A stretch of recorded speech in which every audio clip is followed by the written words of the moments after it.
Man, shout out to Beyond Beats and Culture. Welcome to another episode of Beyond Beats and Culture. I'm your host of cultural commentator, Chase the Dark Sage, here with my co-host. T. And we're back with another episode of Hip Hop Goodness. And on today's topics, or docket, we have the Diddler verdict, someone who we used to bring up all the time, R.I.P. Young Noble, Master P retiring, some new albums coming out like Ye's Bully, July 25th. Let's not hold our breath for that one. Drake's What Did I Miss? The new rollout to his newest album, Iceman, and the song that recently came out along with it. What makes a great album to us? Suggested by Pity. Shout out to him. And where do the Clipse rank in rap duos? And a whole bunch of myriad of topics. But before we get into it, make sure you hit the like and subscribe button before we actually get into today's episode. And make sure you check out the actual description where you can see our artist submission form. You can submit an album if you are an up-and-coming artist. And you can see the timestamps for where we are talking about certain topics and certain things within the episode as we started off. We are going to be talking about what we've been jamming, which is the part where we give our first impressions of some of the stuff we've been listening to. We got the news section where we talk about music releases and current events. We got the music section where we actually talk about the music because we are the only show that does that. And then we got the discussion topics where we actually have healthy discussions, healthy debates, objective debates. You know what I'm saying? But as usual, before we actually get into today's episode, make sure you show love the free way because, hey, you might not want to pay. I understand. But show it the free way by liking, commenting for the algorithm, and actually watching the YouTube video itself. That way you can help your boys get paid. You know, that little 1 cent that we get from y'all watching, it really goes a long way. But B, how have you been since the last episode? I've been all right, B. Been a little just, family stuff, bro. Been trying to hang out with the kid, with the wife a little bit. You know what I'm saying? Sometimes I have to, like yesterday, I was like, I told you I stayed up late last night. I spent my whole day watching crime stuff with the wifey, right? Then at the end of the day, I'm like, I think I'm gonna go into the office, you know what I'm saying? You know what I mean? I spent all day with you, you know what I'm saying? And she was like, all right, you can't just try to throw that in my face because now it doesn't even matter. Like you used me, you know what I mean? Hey, if I don't use you, that means you're not useful. Hey, yeah, everybody need to be used. Come on, you don't want to be useless. Exactly, that's what I'm saying. We all be used. But overall, bro, everything, man, it's been cool. B, what about yourself? I've been all right myself. Some vinyls came in, and I actually bought a vinyl this week. I bought Brandy's Never Say Never because I had a limited repress a few years ago, but it was on clear vinyl, and I effing hate clear vinyl anyway. So, but it's the only other version I could get of that. My Mike Pinball and Pinball 2 recently came in yesterday as well. So shout Okay. out to Mike and all of them happening over there. Shout out to Tony Seltzer as well. We got both. Well, we have one review of Pinball 2, and we talked about Pinball 1 on the channel as well. So make sure I go check that out. I saw Megan 2.0, and I saw the new Jurassic Park movie. I don't even know what it's called. I just went to go see it with my dad. Which one you enjoy more out of those two movies? Megan 2.0. Megan, it was funny, But B. the thing is, it took the Terminator 2 route, where it's like, oh, the first movie is more horror centered, while the second movie is like, oh, the bad guy becomes a good guy, becomes a protector. Oh, and it becomes an action movie. It literally is Terminator 2. I don't want to say the modern day version because if it's a modern day version, it got to be as good as Terminator 2. Yeah. But it's not. And Yeah. even the studio, Jason Blum came out saying like, "Yo, this is what we went wrong with Megan 2," and I was like, "Whoa." I've never heard a studio say, "Yo, like, with the movie still in theaters, fresh in theaters, talking about, Oh, yeah, we this is went where we went wrong. wrong with this." I'm like, oh, this is a different game right here. But yeah, that's about it for me. B, nothing much. Oh, someone was going into my car today without my consent. Random stranger. Press B, you feel charges. Had to do you that. f- Had to do B, that. you feel so dirty when that happens, bro. Facts. At least it wasn't my house, but it's my Yeah, I car, know. and it Oh, didn't have bro. nothing crazy. I didn't have nothing in there that's like worth value, where it's like I couldn't really buy Mhm. it back. But yeah, I was just like, what? Having be woken up by the cops? I'm like, huh? Hey, hey, bro was at my house, bro. Then he didn't take nothing, bro. I was scared, boy. I was looking at air vents, like, holy, bro, got a camera in here, bro. Like, they didn't take nothing, B. Just broke my Yeah, door down. I don't know if he slept on my bed, my couch, or nothing. Crazy. yeah. I know it's just crazy. I'm just glad that nothing crazy has happened, or Right, he right. didn't vandalize my car because oh hmm man, if he would have vandalized my car, that would have been a whole bigger issue right there. But B, besides that, what have you been jamming since the last episode? Man, I jammed a little bit of stuff, man. I'm gonna start it off with an EP. I jammed the JIT EP last night. Same. Yeah, I listened to that last night. You checked it out? When Yeah, you yeah, listen to same. it? I Saturday Okay. morning. So yesterday. So yeah, I checked it out. He said these like four songs that didn't make the album, and I understand why. Because these just Same. it's just I don't know, they felt it felt like YouTube tracks to me, like some YouTube. It didn't have no punch to it. It didn't feel like I don't know, people on the timeline gassing this. Excuse my French, sorry, but like he's rapping, of course, but like with Jid, he's not like the never what's the first one he got The the Never story. first nah the That's the one. I'm talking Isn't that about the one that you like? yeah, that's the one I like, right? The Never Story. The Never story. DiCaprio 2. Yeah, Spiller I didn't care G1. for DiCaprio too. Hmm. Yeah, it's called The Never Story. That's it, bro. My mind, I'm getting old. But anyways, this is We just the know. EP, and it's just Hmm. tracks I could tell that he just want to rap on and show his skill. But when it Hmm. comes to like with Jid rapping, like he can rap, but he more to me like flows, how he can go into this pocket and stuff like that. But like bar wise, he don't really amaze me, especially on this right here. It was just a lot of like rapping. It's like I'm like.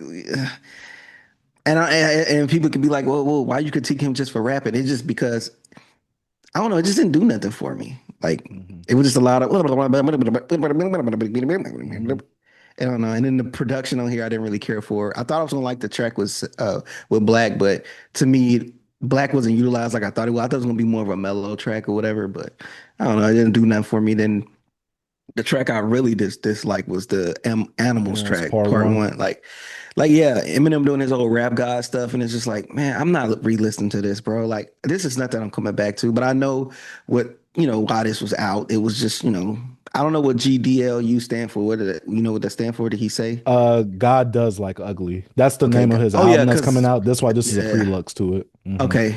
All right. So yeah, yeah, I just checked it out because I saw people talk about it on the timeline, but I'm not really impressed about this. Hopefully the album's better because I'm gonna check the album out, of course. And I think he's cool, man. But this right here, I just was like, this didn't do nothing for me. Nothing on here was like gonna bring me back. So let me, as we talking about it, I know you're gonna talk about it now. I'm about to add this out of my library, delete out of the library. Okay, now those are gone. But yeah, B, what you have to say about it? I'm not trying to be disrespectful to Jid or nothing like that. It did nothing for me, so it's gone. Um, so for me, this is kind of like our first time talking about Jid together. So this is the first time he's really entering the BBC ethos right here. Mhm. GDLU, the Prelux, this is supposed to be like a little EP before the actual album comes out later this year. Jid is one of those rappers that you kind of introduced me more to with the Never Mhm. story, around that time of the whole SoundCloud cloud era. Going into this project, I never thought Jid was a bad rapper. I just always felt like he came off as like a cheap imitation. Not cheap, but he came off as like a very close imitation of Kendrick when he does that little nasally voice, ananima, ananima, Mhm. the one that he used to do all the time in the blog era, because that's what Jid always sounds like he's emulating to me.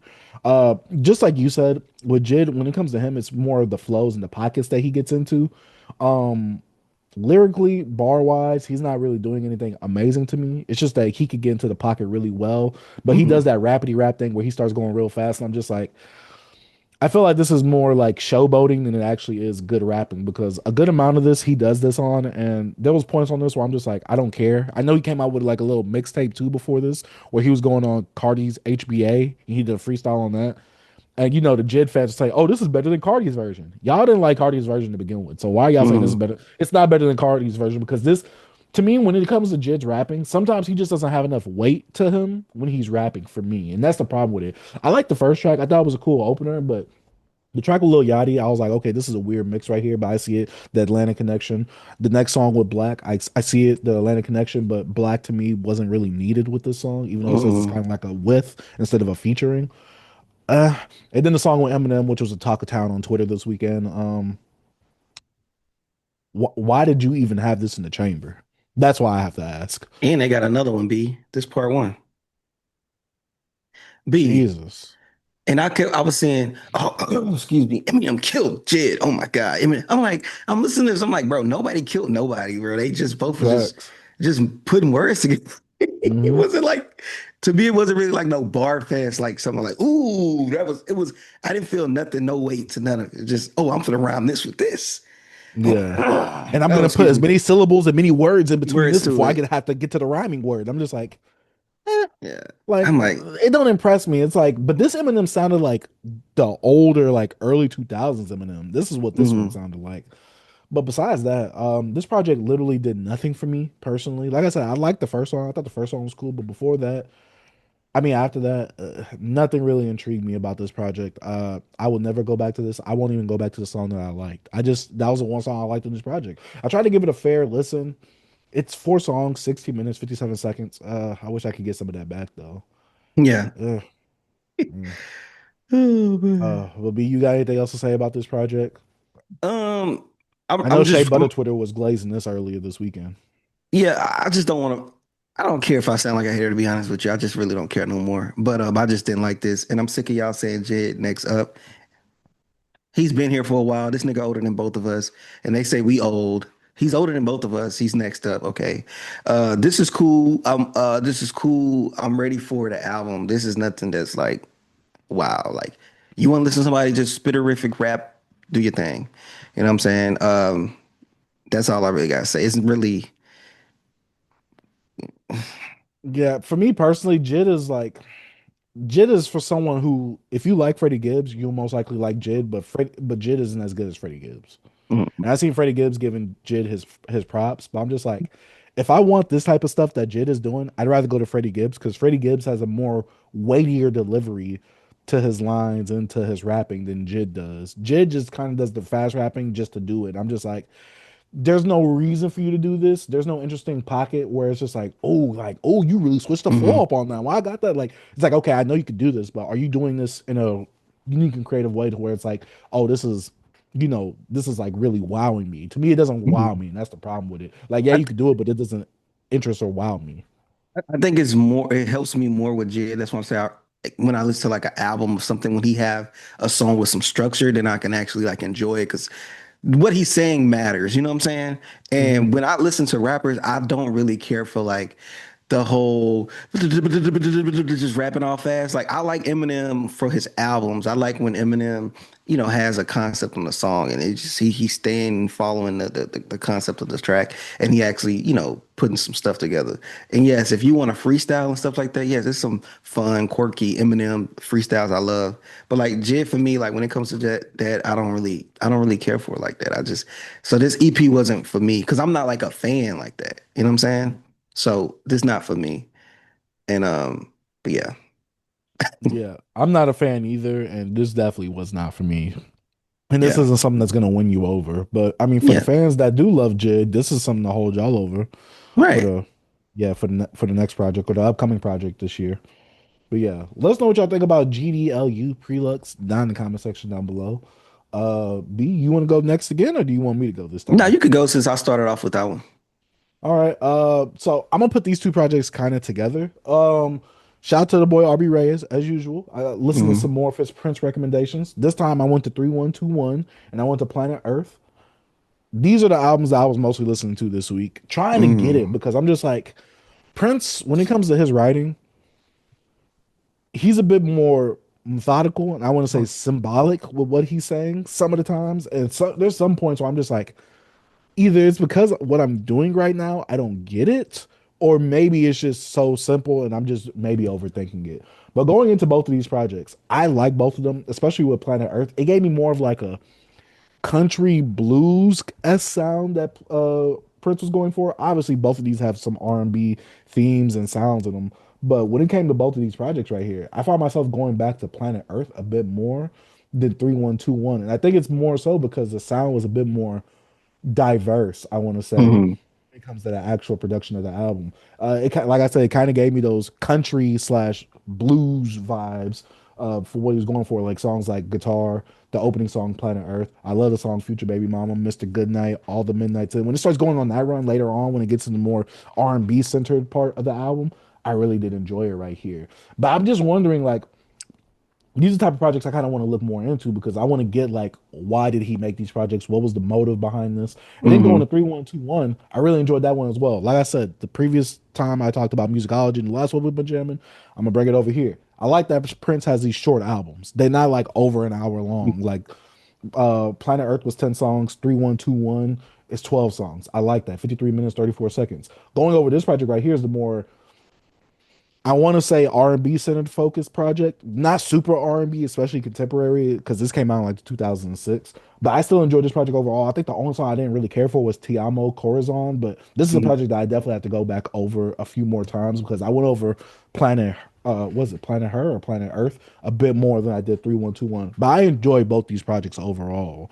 But I Right. really want to see like what was the dynamic, the shift musically and sonically for Prince from 80s and 90s up until here? Because this is obviously Mhm. coming out during the 2000s. This is a way different sound compared to what stuff was coming out with during this time as well. But he Mhm. also was having some modern sounding stuff in this production as well. So yeah, Mhm. Prince is one of those very intriguing artists that I want to dive a bit more into, and I want to do some more research on him. Shout out to my boy RB Reyes for giving me a little bit of a outline of like what to start off with, some of the stuff I might like to make me want to dig more into it. But yeah, Prince 3121 and Planet Earth. Those are projects I listen to from Prince because I'm just putting them both together because they both Prince. But yeah, B, you have any thoughts on those two albums? Did you like them? Did you listen to them? Those are some, yeah, I heard them before, but I thought I went to a Prince phase. But those wasn't albums that I got to sit with. So I know some tracks off of it, but I'm gonna have to actually go back like you doing right now and actually like, especially listen to it now with my adult ears. Cause that stuff I listened like my early 20s, late teens and stuff like that when I went through my like Prince phase. Mhm. So but with Prince, man, like you said, with his when he move and he evolve his sound, or like he can stay in that pocket, like trying to get modern. But like he's one of them guys that like kind of reinvent like what's going on. He's in his own lane.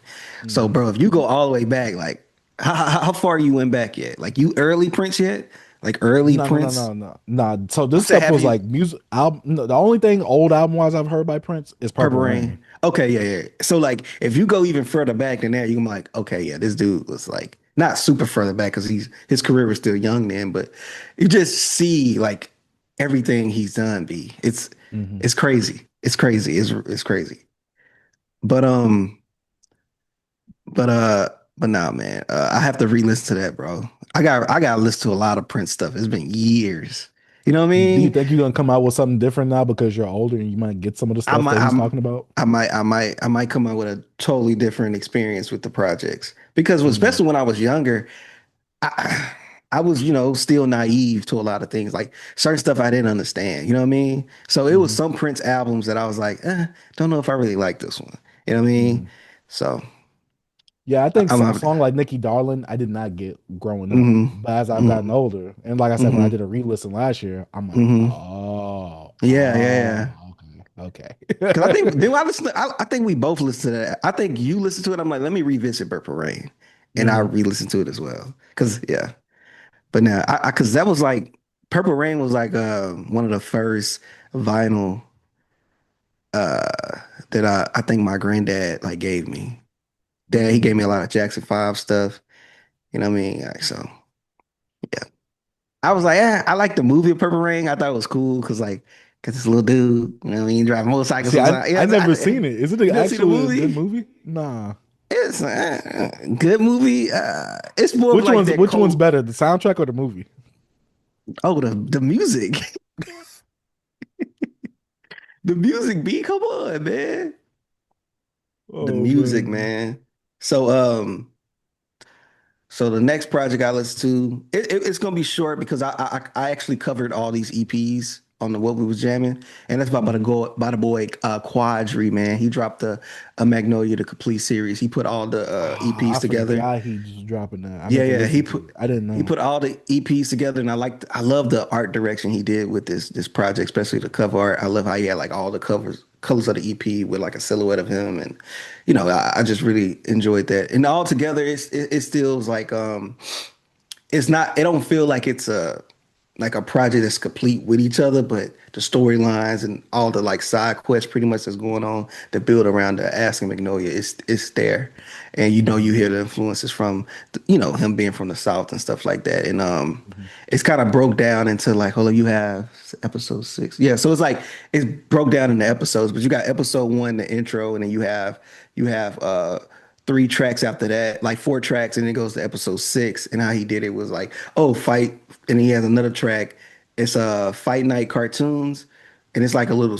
I think is it more of a? It's short Quadry be making these short songs. And I told her like, bro, you killing me with these short songs, bro. Like, but I know it's just his EPs, and then he dropped with the finale and everything like that. But he made it like episodic in a way. You know what I mean? Mhm. It's like Yeah. everything's connect, but it's his own story.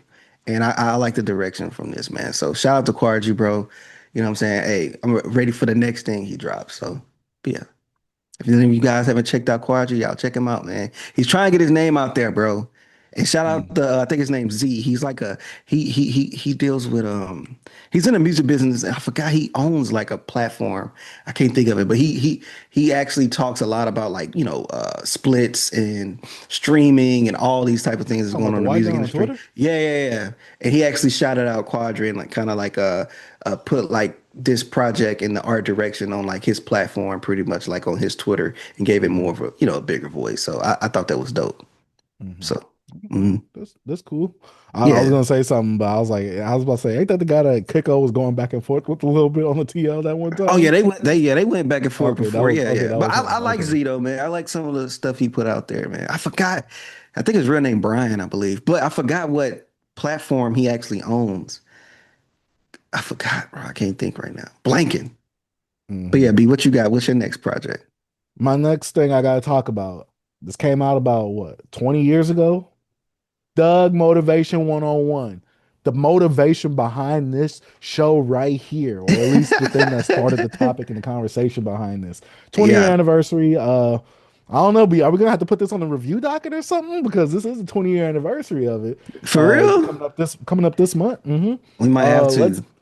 get it. Doug Motivation 101. I'm gonna do a little brief summary of it. This ish slaps, especially B when you're working. B, I feel Yeah, like I was hey. B, I feel like I was moving at work. I was moving them pounds, B. Standing ovation. I need that. I need that gangster music, B. Hey, B, I was going crazy with Jay-Z as well. Put me on the Yeah. remix. What are we doing? And it's so funny because going back to this project and looking back at it, Soul Survivor was like the like the hit, like the single off Hmm. this. Shoot, I was jamming everything else. I'm like, oh, I know when Soul Survivor comes on, it's gonna slow Hmm. me down a bit because that song is a bit slower compared to all the other stuff before that. I'm like, yo, this is hard. Get your mind right. Right. Realest Negro in it. I already Motherfucker. know. Yeah. Got Trapper of the Year 4 times in a row. What we doing, B? What we doing, B? I'm like, Bro, I oh, told you this album is special. T.I. don't have an it album better than is. this. T.I. don't Okay, have see an now album you get better than disrespectful. See this. now you get disrespectful, B. Now you get B, disrespectful. You what getting album? disrespectful right now, B. What album that T.I. fakes you feel like this? This is a great album. B, This I'm not album's gonna a different lie. feeling. Even though What? Urban Legend is better than this, that little track run that Ti has on Urban Legend, B, that ASAP, you don't know me motivation. No, that's a good run, but I'm saying, nah, Thug Motivation 101 is different, bro. It's a different album, bro. Yeah, going into this, what is it? This is gangster music. A standing ovation. I'm Patient, like, bro. oh, B, what are we doing? B. I'm not gonna That lie though. Boosie did take what was the song? Uh, what song was it? Doing the Trap Star. Boosie, that's Boosie's song right there. And oh, they, Boosie did kill that yeah, Drake, but yeah, they, nah, you but know what I'm saying? I mean, I'm a yeah. TRAPSTR. Come ESCR. on, B. And they like it. They like it, nigga. I remember Boosie, right? And Mm, I gotta mm, talk about the mm, monster verse mm, that Bun B gave on Trap or mm, Die. Oh my God. To me, that was like the passing of the torch from the old mm. trapper to the young trappers. That's the ultimate passing of the torch song right there. It's like we talk about Trap or Die. I gotta get the OG on here who was really Yeah. putting that stuff like in the music early on in Hmm. the 90s. Like I Hmm. always say, UGK and them, a lot of the older Southern groups, they were the first innovators of trap. I think really UGK took a lot of that, but still, Yeah.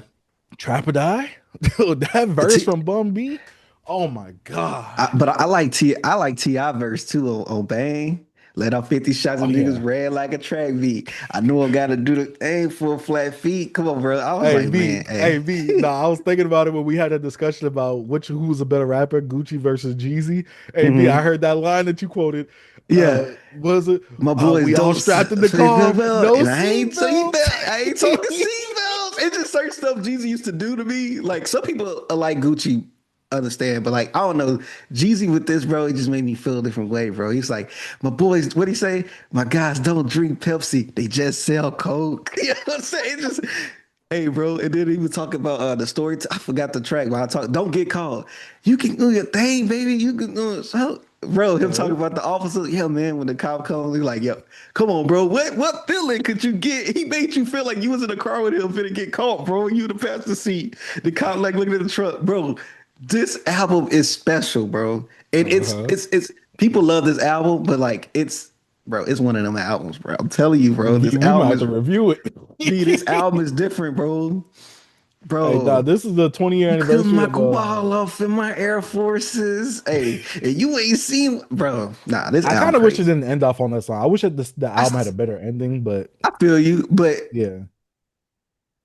this album crazy, bro. This album crazy. Nah, it is me. Nah, this I was, and then what? Ding, ding, ding, Boy, give ding. That's what Manny it. Fresh had, that classic production. Yes, Ding, bro. ding. And then Man. what? Man, Hey, going Last back of over this. Dying Breed. I love Oh yeah, Trick with Trick Daddy on Daddy there, and bro. I Young love his Buck. Oh voice. yeah. Yeah, I like his voice on there, bro. Come on, bro. And everything I do it for my My- hood. Come on. It's some stuff on here, bro. See, look. When we talk about what makes a great album does, this is like this is one of the blueprints to me. Like how we Mhm. talked about Luca and stuff, like his album, like it's like that traditional album feel of like we'll talk about it. I ain't gotta go through that.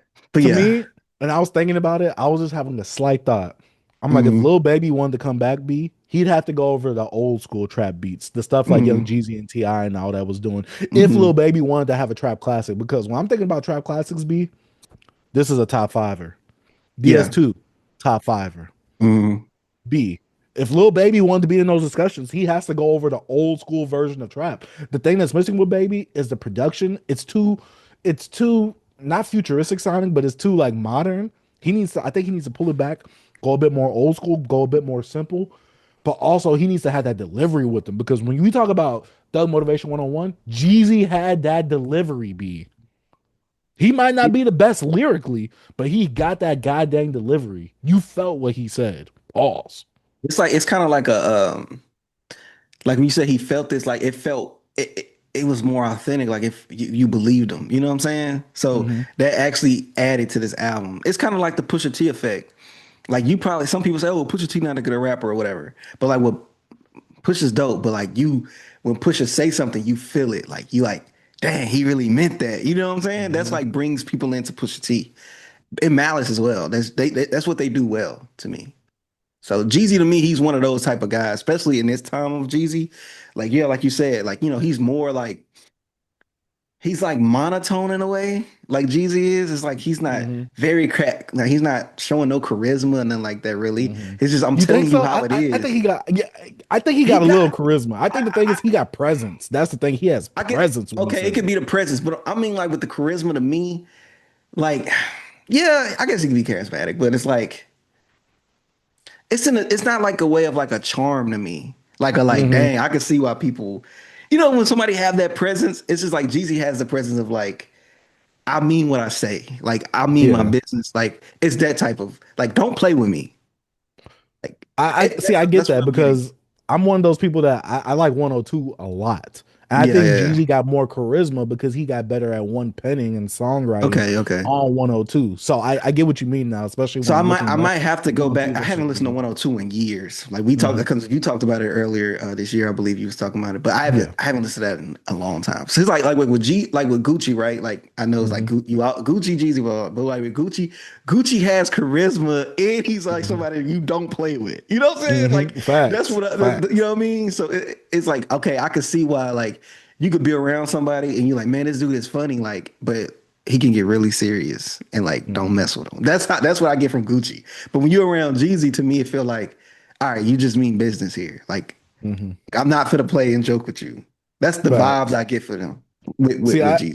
I get both, and sometimes on Hmm. separate occasions from Gucci because Yeah, Gucci, especially early on when he was going over them little quirky Zaytoven beats, he would come yeah. at me with the charismatic, the funny, not so serious Hmm. guy. Once he started Hmm. going off in that trap god right before he went to jail bag, I'm like, you kind of are scaring me right now, Gucci, Yeah, and I don't know why, but I kind of like yeah, it. yeah. Nah, I feel you, bro. I But feel yeah, you. going over Thug Motivation 101. Classic hip hop album. I don't Yes, care what bro. anyone got to say. We might have to talk about this. B. B, the This is album's crazy, bro. facts. Hey, go crazy. I'm just saying, B. But yeah, y'all let us know what y'all think about Let's Get It Thug Motivation 101 down in the comment section down below. And should we Mhm. review it? Let us know in the comment section. But B, what's your next project? My next project, I have Kendrick Lamar Section 80, 14-year anniversary. I I checked it. I had to, like my wife and really never listened to the album. What, you listen to it? Nah, I didn't. I Oh. should have though. But hey, we talking about some We heaters talk, right now, B. yeah, Back to yeah. back We heaters. I'm just saying, B. and we I think we talked about this before. Then we just probably had like a little discussion about this album. Probably when it Nah, comes to side you've of like, talked about it before a few yeah, weeks ago on what we've been jamming. okay. I So yeah. listen to it? I just was talking about it. I think you might have just been talking about it because I think you Yeah. listened to it for that and Good Kid, Mad City. I Yeah. remember. Oh, dang, I'm talking about it again. Dang, my bad. I shouldn't B, have done talk this. about it again, B. It's the Yeah. 14th It is the anniversary. anniversary, but man, We might have to do a review of this one as well, though. yeah, but like, bro, come on, man. This album right here, bro. Like, this is like, to me, this is his debut. We all know the whole mixtape debut. It was sold on iTunes at one point, and it's up on Mhm. freaking hot, Dat Piff and all this. Mhm. The this to me when Kendrick like you had OD. I love OD. But when you go into to section 80, this to me when he started building up on his writing, when it comes to like his storytelling and the whole, you know how he can make things feel so like theatric in a way and bring you into a Mhm. story. And this to me, this is the album when he was just building on that because he had multiple like story tracks he was going to like telling these stories about these women, like Tammy song, no makeup, all this type of stuff, bro. And then he goes into Keisha song, and Mhm. with this album, it brings you in like emotionally, like with these, I guess these women he's bringing in, and then like the tracks with Absol in the outro, Absol having that one on Reagan era, the intro. This like sounds Mhm. like so and so the come to court building. You know what I'm saying? Like it's just the feeling of this Mhm. album, bro. I love this album because some people like this album more than To Pimp a Butterfly. I'm not To Pimp a Butterfly, but to Good Kid, Good Mad Kid, City. Mad City, bro. But ADHD, hold up. Come on, bro. And ADHD was the song that was like really popular on YouTube. I remember the music video and everything. Mhm. And it got Uh a big old resurgence with GTA. oh, for real? Oh yeah, it was Remember, on because yeah, it was. that's Yeah, it some was. people's first time hearing that song was on GTA. B, do you know how crazy that is? That's insane, bro. But man, High Power on here, produced by J. Cole. I don't know, this album, man, it feels like it's not like forgotten, but it's like this album was a dope album in that blog era. Like this album, mixtape, whatever you want to call it. It Mhm. was to me, it was like it's one of them albums you have to listen to me, especially if you're a Kendrick Lamar fan. I know there's a lot of new ones out here right now. Y'all should go back and do your research on the freaking Section 80, man. This album right here was dope, especially from the writing. I feel like this to me is when he kind of stepped it up, and also production wise on here was dope to me because it had a mixture of all type of stuff and a lot of things like with hooks. Kendrick was doing things a little different with his hooks and trying to be more catchy, like I said, with like Hold Up, ADHD, stuff like that. Because with OD and like Kendrick Lamar AP, he had like some tracks with some cool little hooks, but here I feel like he actually was like getting better at like actually making like songs. You know what I'm saying? So Mhm. that's my opinion. I love this album. One of my favorites. Kendrick Lamar, Section 80. Happy anniversary, 14 years. It's gonna be 15 next year, B. We might just talk about it next year. It's gonna hit the 15 year. We might have to get a deep dive into it. But this is just my thoughts. I just listened to it. When was that? I think it was I remember I picked my girl up from work. When was that? It was the anniversary on the second. What was the second, B? Was it Thursday? The fourth was on a Thursday. I mean, the fourth I was mean on Friday. Friday. Third So it was was Wednesday. Thursday. It was Yeah. Wednesday. Mhm. It was raining. I remember, and I was like, "Man, I'm gonna play it in the car." I'm like, "You don't know nothing about this album. Let me play this." You know what I'm saying? But yeah, Who put bro. you onto that? Who put you Yeah, onto that? yeah, You start hearing yeah. someone listen to music you heard. But yeah, man. What's your next Uh, project, B? I actually want to give a quick shout out to Jamal Harris. He's actually, a supporter, follower of the show as well, and he has his Okay. own show, and he's been doing a short little podcast episodic series where he's making a single episode over each song off of Section 80. So Okay, I that's just what's want to up. shout that out because I always see him on TikTok wilding, Hmm. giving his thoughts on something, and he's someone who actually does talk about the music himself, and he's a Kendrick Right Lamar on. fan as well. So yeah, shout out Right to on. him. I'm gonna have to get back into this one because I hate the fact that the streaming version doesn't have Spiteful Champ. Oh, Yeah, Champ. Spiteful Chant. Yeah. Oh, that's one of my favorite songs. No. Oh, I love it. But yeah, going to me next, which this is gonna be my last project. Shout out to my boy Kaze the Wolf. He sent me some unreleased stuff, which he has a project coming out this month, called All Due Respect. hmm Kaze, man, I really did enjoy it. He's one of the people that actually comment. He's a friend of the show as well, but he hmm actually comments on our stuff, and he sent me the early preview link of his project. He shouted your boy out in the first track. I'm just, no, you Yeah. know what I'm saying? He shouted me out. You know, I'm all about the music. You know what I'm saying? And put Hey, that as hold a up. drop or something. Is he was he like a subscriber to your old channel, like to your Dark Sage My stuff manga or and what? stuff. Yeah, your I think manga. so, yeah, because Yeah. Remy, which is someone he actually knows in person, who is someone who hmm actually watches the show every now and then as well. He had a project, and they both do their rapping thing, and they're hmm both like they both I believe are from the same area because I don't know them like hmm super well or anything Right, like right, that, but right, I right, believe they're right. both from the same area, but they kind of sound not sonically different, but they sound the same, similar wise in terms of hmm like how they pronounce certain things. Like they sound hmm similar. But yeah, Remy was following me on my manga channel, but kind of like came over here as well. Right, right, I right. believe Kaze did as well, which obviously his name is a bit of a tie-in to like anime and hmm manga culture over there. But Right. yeah, a four little track EP. I believe it was like 12 minutes. I could be wrong hmm on that.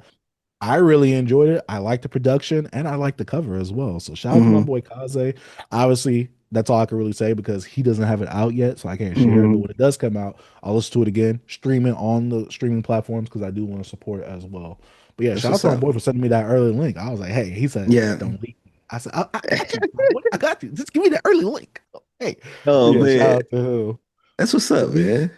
you got it? You got Uh another project? I say this would be my dang, I have two more projects. So I'm Go, gonna talk go about ahead, this B. one. Go Do ahead. you got anything after No, no, me? I'm done. I'm done. Okay, so So I'm gonna that's what go I'm into saying. Go these ahead. these two projects. Okay, you ever heard of KayCyy? He was a freshman a few years back, and I think All you he think about saying actually JoJo. no, he actually have a single out. He's featured on the new ASAP Rocky track as well. But Oh he no, was I don't. collaborating with Kanye West, so I never heard of this kid. Um, I don't even remember him from a freshman list, but I was on YouTube and I saw this guy make a video about him saying like he was going broke or something like that. And I was like, what the hell is this kid? I never heard of him. But he worked a lot with the Donda sections, and I'm like, my sessions.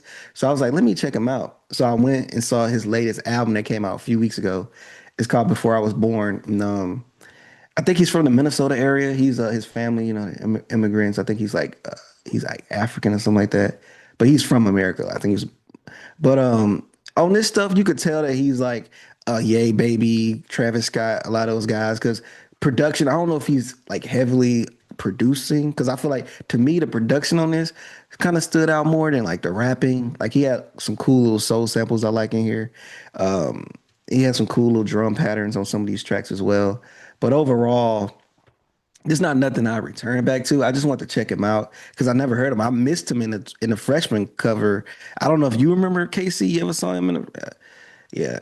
But anyways, he worked heavy with Kanye, and he actually was saying how like yeah, he had a line. When he was like, I already helped some of my favorites or the legends. It's time for me to build on my own.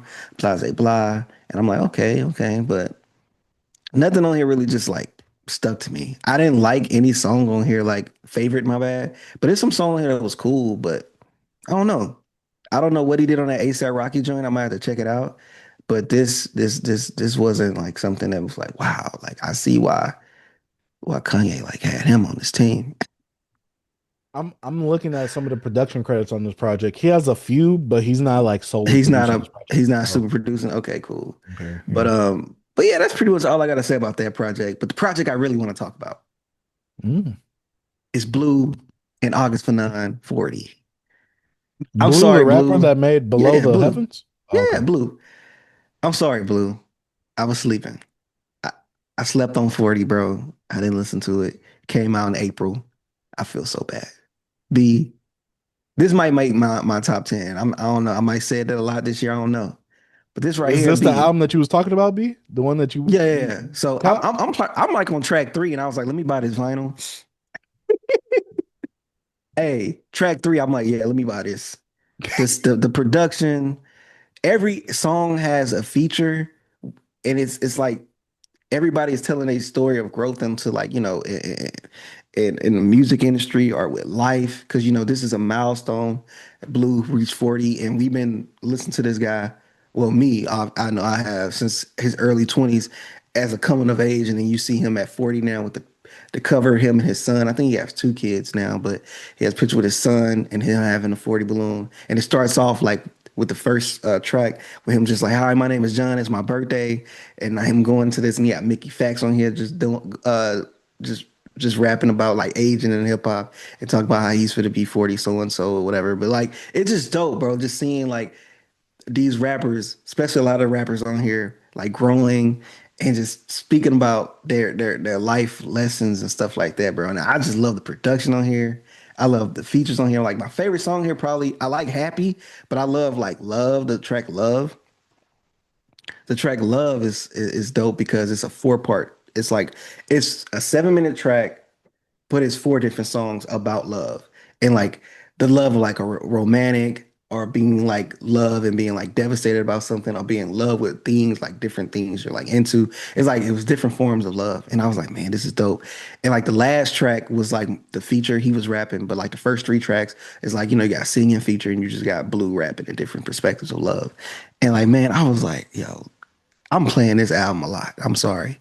So I'm like, this is something I'm gonna go back to. I played this last night. I was like, yo, why did I not listen to this album? Why did I sleep on this? And Blue dope. Come on, bro. Blue's dope as hell. But nah, I really like this. Charles Hamilton on here, which was dope. Homeboy Sandman, Asher Raw, Casher King, Fashion, and Choosy on the last track, Joy. And them all three of them to me are like in the same tree of like artists, especially like Fashawn. And Choosy, I don't know if you probably know who he is, but he got some dope stuff as well. But nah, man, I Your like boy is this, on man. here. You say Coda. what? Your Oh boy yeah, Coda. Coda the Friend on here as well. Ferreira, he's on here as well. I liked his verse. It's just so weird hearing him on production like that on Happy, but yeah. Mhm. But So B, I got a question for you.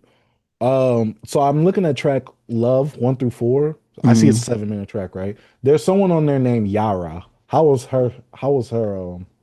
She was just, her pretty much just singing. She was a singer on there, if I'm not okay. mistaken. Yeah, because most of the only ones that rapped was novelists, if I'm not mistaken. I could be wrong. I could be wrong. Yara, because Yara, as I know of her, is a rapper. hmm So She she, she she follows me, and I for think you real, should. for Yeah, real, I maybe sent she, you some of her stuff before. for real. We could talk about it off camera, but All yeah, I right, sent you. but she rapped on there. She I probably s would have had the super monotone, very light voice. You know, it's me, and me. Oh, let me play Like it she real kind of quick. I sounds don't like that. remember her rapping on here. I just That's remember a lot that. of female vocals. Yeah, because I know she's one of those advocates of like, oh, being independent. She's one of the only females that's really doing it like that. She's not trying to sell sex like that, things like that. Bro, I'm listening to it now. She did have that rap. She did rap. My So, bad. So she yeah. was yeah, she did rap. I'm sorry about that, Yara. I thought you was I some of the mean, you vocals on didn't there. I'm know who sorry. that was, so Yeah, yeah, obviously yeah, you but would she know who did. is who on that track. Yeah, But you said she followed the show? I think so. No, like she Yeah. follows it on Twitter, like on Twitter, Okay, on Twitter. Okay. Yeah, and I'll be that's seeing her what's posts on up. Twitter as well. Yeah, That's what's up, man. I didn't know. she's But always nah, working. yeah, I'm hearing that version now. I'm sorry, because she is at that end. Yeah, she is. I'm sorry about that. I did have one listen to this, but this is something I'm gonna go back to more. I just Hmm. had to talk about this project. Yeah, yeah, yeah, I yeah. listen, yeah. But also it's like 39 minutes, 40 minutes. I don't know. So that's also dope. He's 40, blah, blah, blah. So I don't know, man. I love this You know album, something bro, from about my that, first don't you? listen. Hey man, I'll be 40 in like what, 9 years? A few days. See, you being disrespectful, B. But yeah, that's my last project, my last album I listened to this week. Um, that's all I got, man. I tried to listen to some albums, like I tried to listen to Sundial by No Name, but I never really got to just actually finish it because I remember when that album came out, I never got to sit with that album. And I was Mhm. in doing some work in the office. I'm like, bro, I'm gonna sit with this album. But like my wife came in, messed up the whole vibes. But Guys, he so wanted to spend yeah, that time with another woman, not the yeah, with woman he no name, married. bro. With no name, bro. But yeah, that's it, Oh, B. That's all I got. it's crazy to see B ending off the what we've been jamming, but let us know I know, what y'all right? been jamming.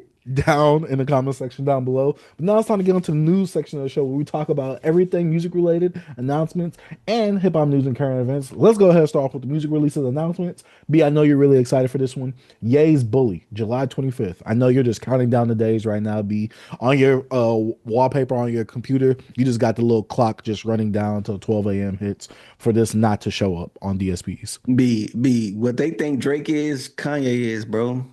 Mmm. Yeah, bro. Nobody care, bro. Mmm. Yeah, facts. But I will be tuning in though. Be you know I'm the guy that has to do the live reporting in Yeah. the terrible situations. But something that we are maybe both looking forward to: Hmm. Raekwon's new album, Emperor's New Clothes, July 18th. We excited for this? Excited? Maybe. I don't know if Hmm. I'm excited, but I'm ready to listen to it because I like some of the features seem like, you know what I mean? All right. And Yeah, some of the some of the features production. include Nas, Ghostface, Method Man, Inspector Deck, um, Conway, Benny the Butcher, West Side Gun, plus more in the I'm only I'm production. only I'm only skeptical of that Swiss Beats. Same. Did you see that meme I put on Twitter? V? I said, Uh-uh. "Oh, I put in quotes Swiss beats," and I put that gif of Cam Edwards, the TikToker, doing. Uh, you should have Look, that's what Swiss I get. Beats That's doing karma. this. He was hitting Nah, I his did. head on the drum pad. I did the gif where Cam Edwards is like, where he's just banging his head on the back of the chair. But yeah, I'm not looking forward to the Swiss Beats part, but everything else I'm actually looking forward to on this project. And I Right? believe this is one of those mass appeal drops as well. So Yeah, it is. The yeah, legends. The legend yeah. drops. Yeah, hey, Nas is doing his thing with this, B. Yeah, and he opened up a Uh, casino too, boy. Nasty Nas. You hey, know what else can facts. help us? What can help us is have a casino in the hood. In Yeah. Hey, Queens. B. This I, is I wonder Queens. if I wonder if he needs to go to Kendrick Lamar because Kendrick Lamar has all the tools for Drake's gambling addiction. So Drake's gambling addiction, one of the greatest rappers of all time, owning a casino. I mean, B. Kendrick Lamar has the Hey tools. man. B. Am I correct or am I correct? Hey man, that capitalism, bro, is really crazy out here. You know what I mean? Facts. Next project I know you're looking forward to. Big Butchie. Benny the Butcher, Summertime Butch 2 coming out the 16th. It's just so Bro, nasty. He's why is dubbing this man himself calling himself Butch. Butchie, bro? Big Bussy. Bro, what made him think of that, bro? You gotta stop calling himself Big Butchie, bro. That's disgusting. But we reviewed the last one, right? Last year. Mm-hmm. Mm-hmm. Yeah. So Yeah, yeah, we did. I don't know about reviewing this one, but we could probably do a little Quick, mini what talk we've been about it. jamming. Yeah. Yeah. That's if I get to it, but I ain't gonna lie. You know what I'm Yeah, saying? same. Ain't no telling what's gonna happen that weekend. Facts, bro. Because next week gonna be, oh yeah, that's the week after. So yeah, I might have Yeah. time. I have time. But yeah, We never know, B. Something might come yeah, up. you know, yeah. Some might Yeah, come. something might come up. Yeah, something might come up. But next person that came out with something actually came out this previous week as we're recording this video. Brent Faiyaz came out with two new singles, Peter Pan and The Sopranos. Both came out July 4th. Hmm. This is, I believe, supposed to be coming into singles for his upcoming album, Icon, the album, which is supposed to be coming out September 19th itself. B. Hmm. Have you heard Peter Pan? I haven't heard either of the two I singles. I ain't listen forgot. to it. I don't know, bro. I'm like, I just don't go to Brent Fayez no more. I've been off. I I helped I him want to become say, popular. People won't believe that, but yo, check the records, bro. Check my resume. I've been having Brent in playlists from SoundCloud. From come on, bro. I made Brent who he is today, bro, and he just won't admit it, bro.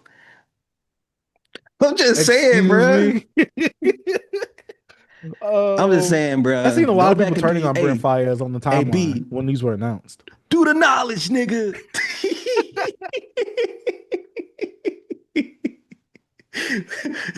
Do the All I'll say is, knowledge. I see a lot of people turning on Brent Faiyaz saying that his music is corny. They can't listen to it now compared to what he used to be. They say that the whole toxic angle is all corny. Everything that he talks about is corny. And yes, I'm being serious. I'm not actually trolling this time. I've Bro. seen people saying this on the TL. Like they were like the person that I liked Brent Faiyaz was before, and the person he is now, I do not like it. Like musically, like I don't like what he Yeah. sings about. I'm like, dang, It's it what's the always happens, wasteland? bro. It happens. One day people will start saying, "Oh yeah, I don't like Kendrick no more. I don't like they already had Drake. I don't like Wayne no more. All he do is talk Mhm. about eating vagina, and truck Yeah, fit. But like yeah. it's like it happens, bro. People get fatigue, I guess, and I guess people hitting the Brent Fayez fatigue. But I ain't listened to bro. The last album I listened from Brent Fayez was Saunders Son or whatever. Saunders Son. That's the last one you listened to? Oh no, the EP. What's the EP? After World or Larger Than F the Life? World. F the World. Yeah. Okay. I'm surprised you didn't I listen play. to Larger Than Life. Nah, I know songs off there, but nah, Did you like Wasteland?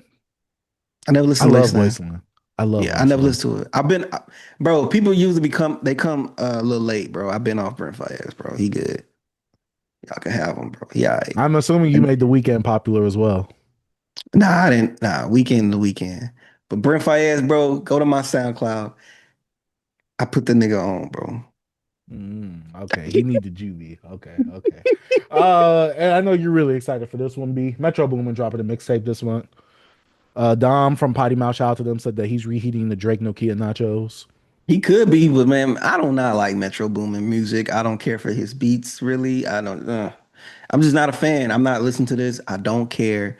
B, you do your thing with Metro Boomin. Only thing I like about Metro Boomin is Without Warning, right? And that's the name of it. Mm, the one with And Savage 21 Mode. and What? the Savage one. You like Mode Savage 1. Mode That's it. one. You Yeah, like that's one. it. I love two. 1, 2. Uh, Get it I out of like the here. projects that Metro had with Future, but I think outside of Future, like him and Jid having that collab album, I'm just like, I don't need that. I also am in a Metro fatigue myself because Metro gave me two projects with Future.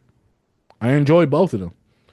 I don't think I need any more like super heavy Metro stuff, like Metro producing a whole album. Metro produced a whole Across the Spider Verse, the last movie album. Mhm. He produced that one as well. So Soundtrack. yeah, and he had his own album come out like a year or two before that as well, Yeah. which I did enjoy. But yeah, it is what it is. But B, let us know what's dropping this week.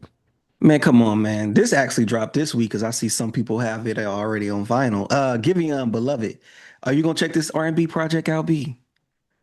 Because I don't know. I don't know if it's you. Somebody don't like Giveon. They don't like his voice.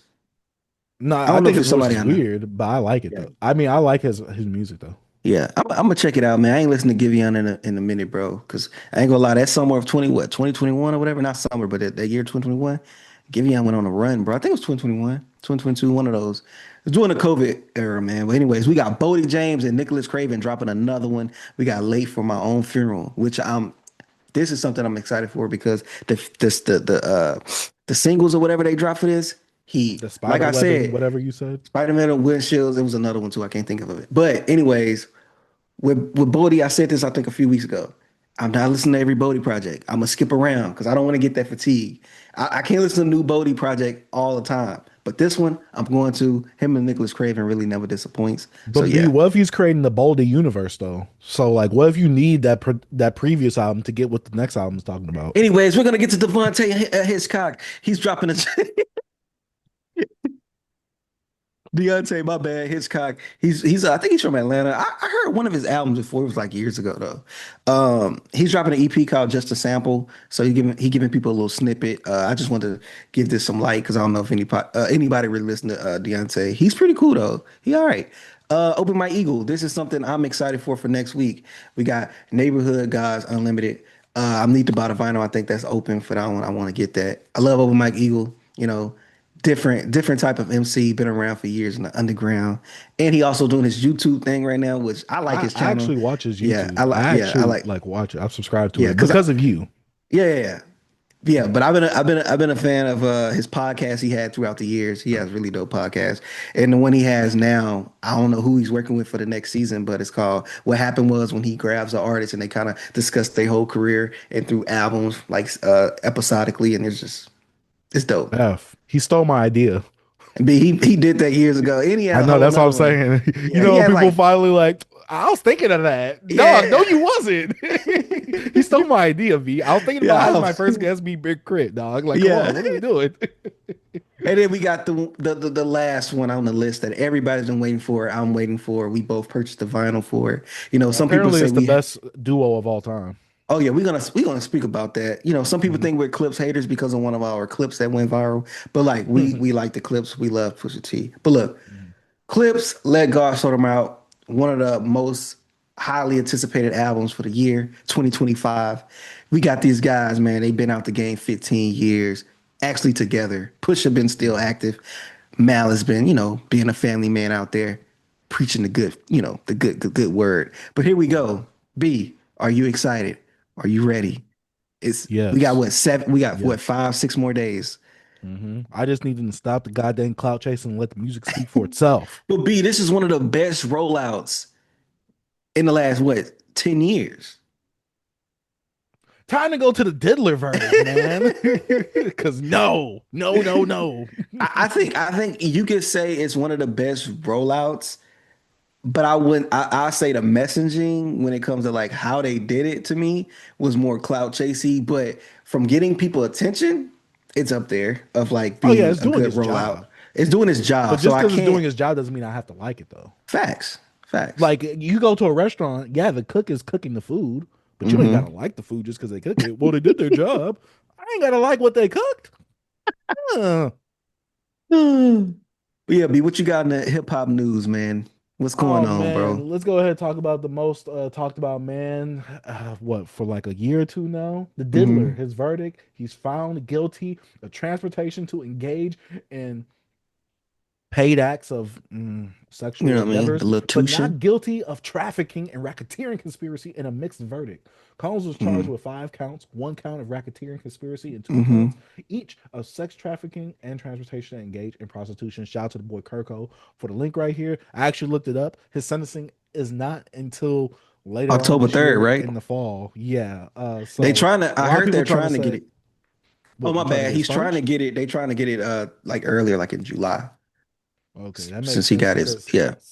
I seen some people because I was trying to look for the time length on this. Some people was like, "Oh, it's already time served, so he's gonna get away scot free." Or, Mm-hmm. some people are saying like, "Oh, like this is like a minimum of like 10 to 20 years." Yada yada. Whoop, whoop, whoop. Um, I'm gonna be very interested to see what the verdict is on this. A lot of people saying that other parties who were complicit within these acts should be found guilty as well, Mm-hmm. aka a woman who he's been found on video doing heinous acts to Hmm. within the past few months, and also had a But she got longtime full history. immunity, man. Yeah, Yeah. I don't want to dig into that type of stuff, but Facts. yeah, it's just too, it's too, I'm the but same way, B, especially with timing. I'm like, I'm this timing. I don't, yeah, timing, couth, all that type of stuff, yeah, right? yeah, So yeah, I'm just ready to see what the verdict is because I'm ready for this saga to finally be over. yeah. I'm Yeah, actually, if Diddy is free or get time served, I'm just ready to see how he comes out of this. What happens to him? Because right now in the public perception of him, he's cooked. So yeah, we but just it's got kind to of like we see. was going to Diddy for music though, so it's like, B, that last project he put out was dope. I ain't gonna lie to you. I was jamming that joint. I was jamming that Love project, bro. I was Diddler jamming fan. it. I'm just saying it was dope. That That one Justin song with the Bieber weekend on song, there was hard though. That Justin one song Bieber with the weekend on song, there. that bro, it's some tracks on that joint. I ain't lying. I hate this be this person be, but do I need to jam this album for the next one we've been jamming? I feel like I might need You to. never listen to the full thing? Nah. Hey, bro, he got some heat on there. Only why I listened to it because I watched his interview with the Breakfast Club, and I was like, he hyping this album up. I'm like, I gotta listen to it, and then I listened to it when they dropped. I remember. I And was like, did you hold live up to the up, hype? boy, got some joints over here.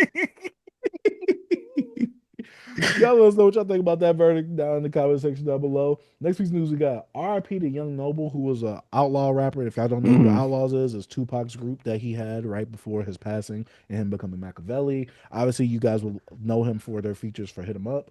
I'm not gonna say anything heinous right now because we're gonna respect him. Yeah, Uh, you see that they say the cause of death is by like gunshot like wound, self suicide. inflicted Yeah, cause self-conflicted. Some people saying mental health they not believing. situation. They think it's, yeah. Some people not believing it. So I just want to put it in the news. He's in hip hop. He's someone that's like affiliated with Tupac, Outlaws, of course. And he was out Mhm. here doing like interviews and stuff. They say he's trying to keep Pac and the legacy of the Outlaws and all that alive and stuff. So I'm just want to give respects to him and his family. Sorry for y'all loss.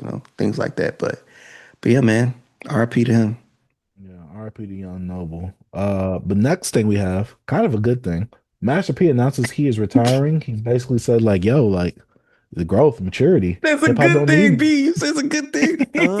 He says a good thing, man. He said his last performance is over the weekend at the Essence Fest today, right? Yeah, I he think said it today. makes sense. He needs a big celebration, B. Yeah. he needs to end it off with Because that. Essence Fest is always in New Orleans, right? Am I I bugging? believe so. I Yeah. believe so. I could be wrong on that, but I believe so. So it makes sense. He said it's a blessing for him to transition to something that's bigger than him. He's being a servant in his most important job.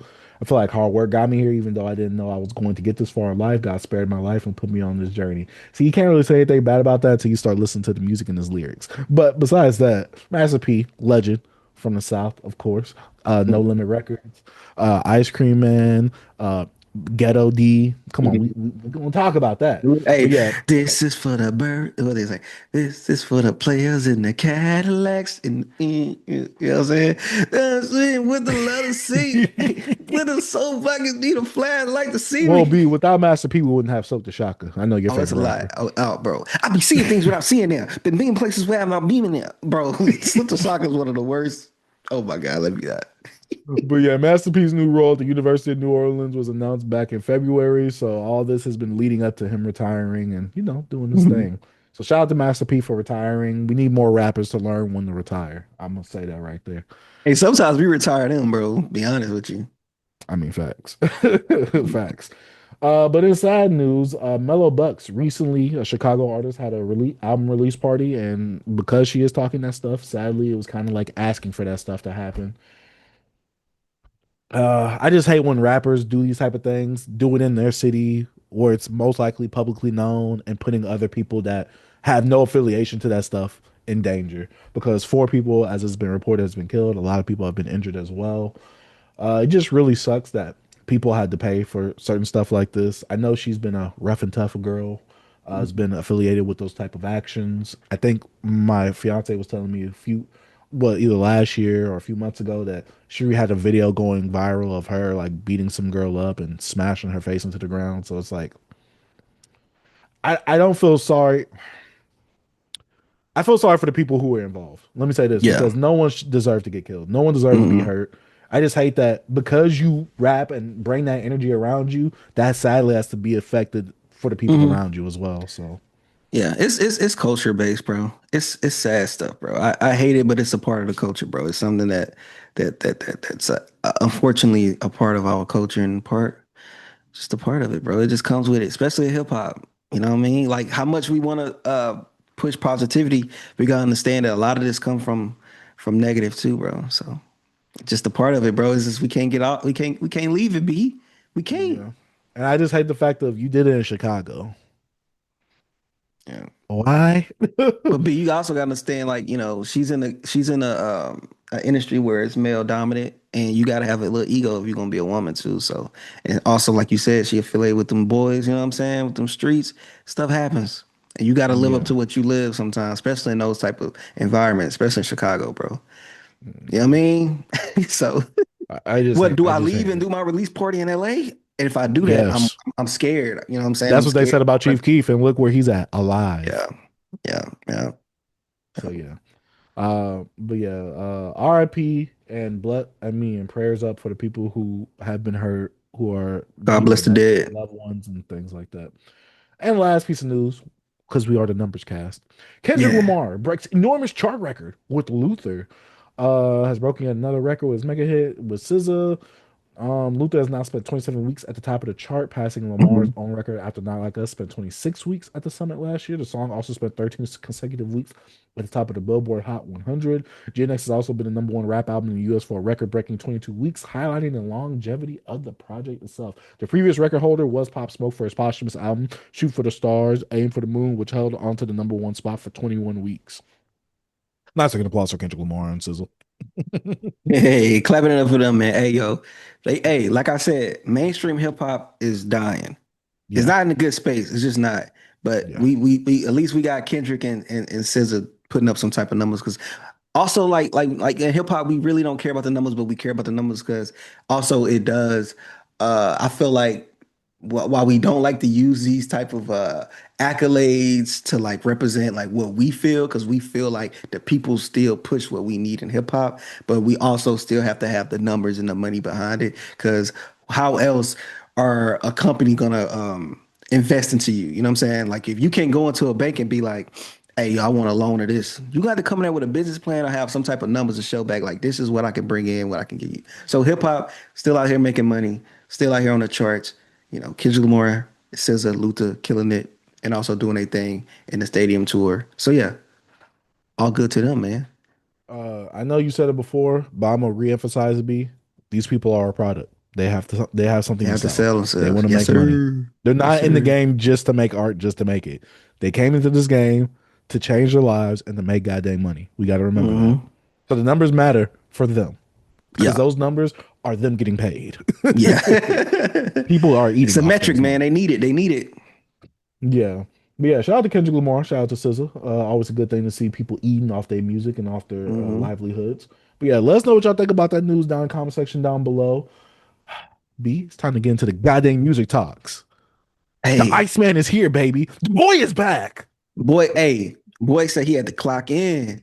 Hey, Kendrick said, B had to get in that forklift. He had to get CDL certified. B. Kendrick had to make that boy get a 9 to 5. Oh no, he Hey, working overnight. He working 5 to 9, overnight, B. B. Hey, he had that overnight shift right now, boy. Let's go ahead and talk about Drake's What Did I Miss? The Iceman episode 1 rollout that he's having for his new upcoming album, Mm, Iceman. Uh, if you guys don't know, we are Drake stands around here. yeah, that's B, you've yeah, been accused this plenty of times on Twitter, even though you've shown both love to Kendrick Lamar and Drake. But you yeah, are a stan of Drake though, because yeah, you have anything critical to say about Kendrick, you're instantly a Drake stan. yeah, That's yeah. obviously that's the logic behind it, correct? Hey, that's what it is, but you can't criticize I don't see nobody. any Drake posters behind you, but you are the Drake stan though. Yeah, bro. I So let's keep criticize my talking. mom, but am I a dad stand? I don't know. I don't know. I criticize, but I criticize my mom. Your mom was there your whole life. Yeah, like come on, yeah, That's what she's yeah, supposed to do. yeah, yeah.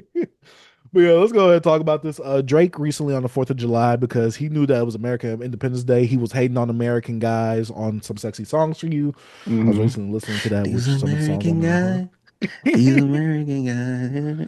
But yeah, he was late to his own goddamn party because I was over here, I was killing it on the grill, I'm doing my thing, even though it's So you're raining out. grilling. I'm killing it on the grill, I got the Nike sandals on. I see Mm-hmm. I see the stream like get announced. I go to the stream at like the time it was supposed to come up. I'm there waiting. I'm like, all right, Aubrey, like you got me waiting a while. Like this is really impromptu. I had to make the boss call. I told him, hey, hurry up. I know we got something waiting right here. I gotta eat soon, right? Cool. I went to go do my thing. Shout out to the boy Aubrey Reyes as usual. He's always gonna get a Yeah. name drop on the show. He sent me the link when it started getting active. I He sent me appreciate the it, my link boy. too. We was in there talking. I I was appreciate. like, I'm Look, turning this off. I'm like, I appreciate this, my boy. Going straight to it. All we see is him in a warehouse. We see the block of ice. B, was this an allude? I mean, like, was this like a thing that maybe he was stealing an idea from you, talking about the Iceman, the little hitman thing, talking about the blocks Oh, of ice and all that? B, I think he yeah, was getting that idea from you. B. what I looked up with the company is actually a real company in Toronto, I believe, and they do like sculptures. So I think that he's gonna do like the whole sculpture thing or whatever. So he has a few more blocks over there. But I think the Iceman, I think is like when I brought up the whole Michael Kinklisky thing, I think it's just a amalgamation, I guess that's the word, of like different perspective of this Iceman theme he's trying to go for. It's like the Hitman or like of like hey, I'm about to just come back, and just go at everybody. And you could tell from like the Hitman angle, and we could talk about the visuals with the guns. You know what I'm saying? But B, he's also the hero too, though, because Iceman Bobby Drake Yeah. from See, X-Men, he's also a see, hero. B. I don't know with that theory. I don't go with that theory. I don't B, know. I he's the just don't feel savior of on. hip hop. B, that's what he's trying to say to you. Because you B. gotta understand, Drake is on this whole mafioso thing. So I brought it to the Michael Kinklinski because I feel like that fits way fit better. And then also you think about like the whole theme of like working with this company, and it feels like a regular man, the everyday man. You know what I'm saying? And just even the theme of like visually how it looked, kind of like a little dark and a little, you know what I mean? Just A it little gave me gritty, not gritty mafioso type of enough, feel. but Like yeah, gritty. but you get what I mean? Yeah. Yeah, yeah. No, So I completely agree with you. yeah. And then you got Arbery out here measuring the ice, you know what I'm saying? Uh-huh. Cutting it. Yes, Yeah, sir. yeah, yeah. So I think And just the numbers of the blocks, the numbers of the guns. I don't know, B. I think he's for the star. Just he's trying B, to is be he a is he hitman. B, is he? Do you think that the number of all these things, do you think they signify something? Because we know that Drake, with stuff like that Drake does, it never has any deep meaning to it. Do you think Yeah. that the number of these things have any meaning to it? I think he has some type of meaning or something, bro. I think we're gonna get some, especially with episode 2. I don't know if this rollout is just gonna be fully streamed or what. So Mhm. I think it's gonna mean something. I think you don't do a rollout like this without no meaning or like no objective or plan or goal. Cause like Mhm. when he was in the car, like we're gonna talk about it, but I thought he was going somewhere, and then we are gonna be like, Mhm. all right, boom, and then we get a snippet of like where he was going to. You get what I mean? Yeah, Like what he dropped, I but we thought the didn't. same thing. Mhm. But to still go back to the live stream, we see him in the warehouse. Then I think it cuts to a snippet of the actual song, What Did I Miss? Which is Mhm. the whole thing that was happening, which that was the thing that he was alluding to. That's what some people said, like that was what Maul was alluding Mhm. to when he tweeted that tweet. And we don't know if this is the quote unquote bomb, even though Maul said, like, I'm not saying that he's sending shots. It's just there's a bomb on the album. There's like a big old drop on the album. But it cuts to the song "What Did I Miss," which at first it's the usual Drake thing that we get him doing the hard raps, but then him on the second half going over this. I believe it's a Weekend sample. A lot of people saying that it's a Weekend It sample, did sound which like Weekend. if it is, how did he pull this off? Because Weekend was one of the people that were so called one of his friends that he started beefing with during the whole Future Metro Kendrick Lamar thing last year. So Well, I'm maybe it wondering could be how did. some. Maybe it could be something that when Weekend was with him, around them times that Drake owns of the Weekend, he like Oh just yeah, sampled yeah. like an old track. It could be because if you think about it, if it's something like that, I don't Hmm. want to get too deep, but the whole nostalgia of going back to like him walking the Toronto streets on and doing the whole show he was doing when he was rapping on the TV. So Hmm. I don't know, maybe that can go on with the whole like, yeah, nigga, yeah, we used to be friends, but I still got some stuff of yours. You know what I mean? Because I'm he about to was rap. playing Yeah. some old stuff on the TV. I forgot Yeah, that about was that. saying He like he was was rapping playing. and he remember he was walking around and I don't know if like wherever he was walking in Toronto, that's probably was the route that he was taking on the ice truck. You know what I mean?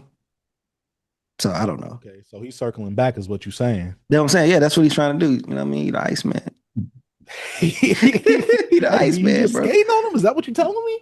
We But gonna yeah, see, then bro. after the song plays, the music video plays for it, him dancing. I wasn't sure if that was an actual music video or if it was like live Hmm. stream, but the whole live stream itself felt live. I did tell Hmm. you like during the live stream that to me it felt scripted when he went into the truck, he started driving Hmm. around with the whole Iceman thing. There was a number on the back.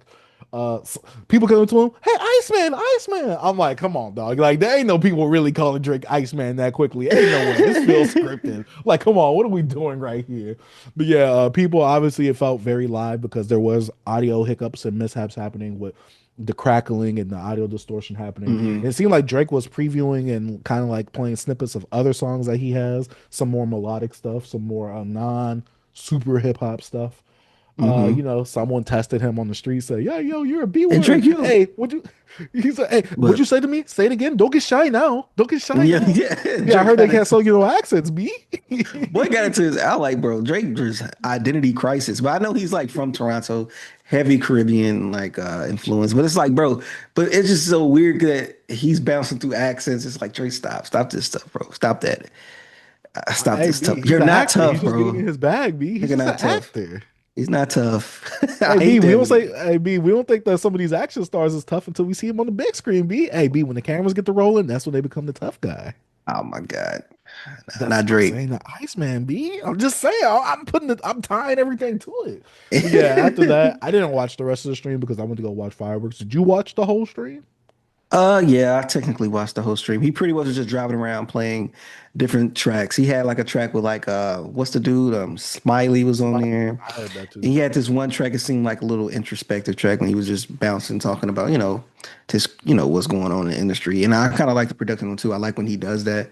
He had some track that I don't know if he kind of was freestyling on it. It seemed like he was Mhm. freestyling, but it was like a heavy, it gave you like it was like Caribbean vibe. So I think he was just giving us a little snippets of what might be on the album or something he might be working on because none of it felt like it was finished, especially with the quality, how the quality was. But I watched that. He just pretty much, drove around, like I said, like he was doing the same route. But if we want to talk about the visuals a little bit when they talk about the guns, like the whole tough guy stuff, like, that's the part I really just didn't care about. But I don't know, maybe it's some type of symbolism of like, um, You know, he had two rifles right there, like staple rifles in the front. And he had like all these different type of like machine guns, shotguns, and all this type heavy artillery, I guess. And I was just like, come on, bro. Come on, Drake. Chill. Chill. Like we don't care about this, bro. But we do know when it comes to the lyrics, Drake's gonna get into his victimhood. Of So course. overall, B, when we talk about this song, do you like the track? Oh yeah. I had that bad boy on repeat this weekend. When it comes to singles, that's all I was jamming this weekend in terms of singles, like songs by themselves. Because you guys know Okay. I'm generally an album guy. Did you like the song B? I thought it was cool. I played it three times because I played it twice the night it dropped with the stream just to like re-listen to it and see what he was saying. And I played it yesterday for my wife because I always like to let her hear something. And she said it was wax. She said it was ass. She just don't, because she don't really care for Drake. So Mm, I'm like, yo, listen to this because I want to. And she's like, yeah, it's like typical Drake stuff. It's nothing different. Like I don't. She says she don't feel nothing. They're like, yeah. And I was just going, and it just made me think about like it could be a critique, but plus you don't like Drake. And then I'm like, I think it was good. I think it was a good song. But yeah. it's not wrong with like Drake. We know who Drake is. Drake is the guy that's not finna try to like.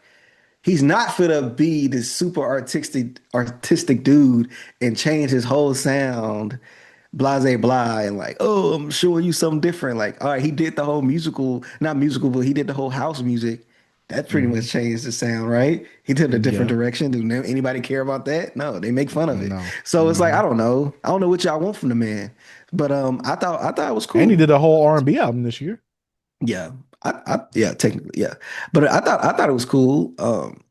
Some of the lines on here, you know, like we always talk about the victimhood with Drake, and people like, oh, I want him to talk about something different. Drake is stuck at 2024. I'm like, he's talking about what's going on in his life right now. Could he talk about it? Like, okay, is this his therapy? Let him do it. I'm like, bro, y'all are heavily criticizing. I don't think it's like valid criticism, but it's I'm like, listen, just let him. If you don't like the song, that's fine. But it's like, what else do you want him to do? I feel like this is a step in the right direction. A little step. I think he's making the right step. Him not mentioning the lawsuit, he might do that in the album, or he probably won't talk about that because it is, you know, a lawsuit. Um, but for the track, bro, I don't know. I think he in the step in the right direction. B, what you think, man? So my thing is, I think it is a step in the right direction. But my thing is this: everybody, oh, Drake is stuck on the beef. Let's stop this narrative right here because when some sexy songs was coming out, I literally said I don't want no songs about the beef on an album called Some Sexy Songs for You. He alluded to some stuff on the beef on Some Sexy Songs for You. I'm like, those are the songs I don't want on the album. If you would have made like a Hmm. Scary Hours 3 or 4 EP, cool, put those songs on there. Don't put that on this album right here. But I get it. People are hearing Drake. Drake is gonna play the game. Drake is gonna play toward the masses. That's what was one of his downfalls during the actual beef itself. I hate when he plays towards the masses because it's like I don't want to hear that. Like I do want to hear you reflect on it. I want to hear you talk about it. Jay-Z did that in Blueprint too.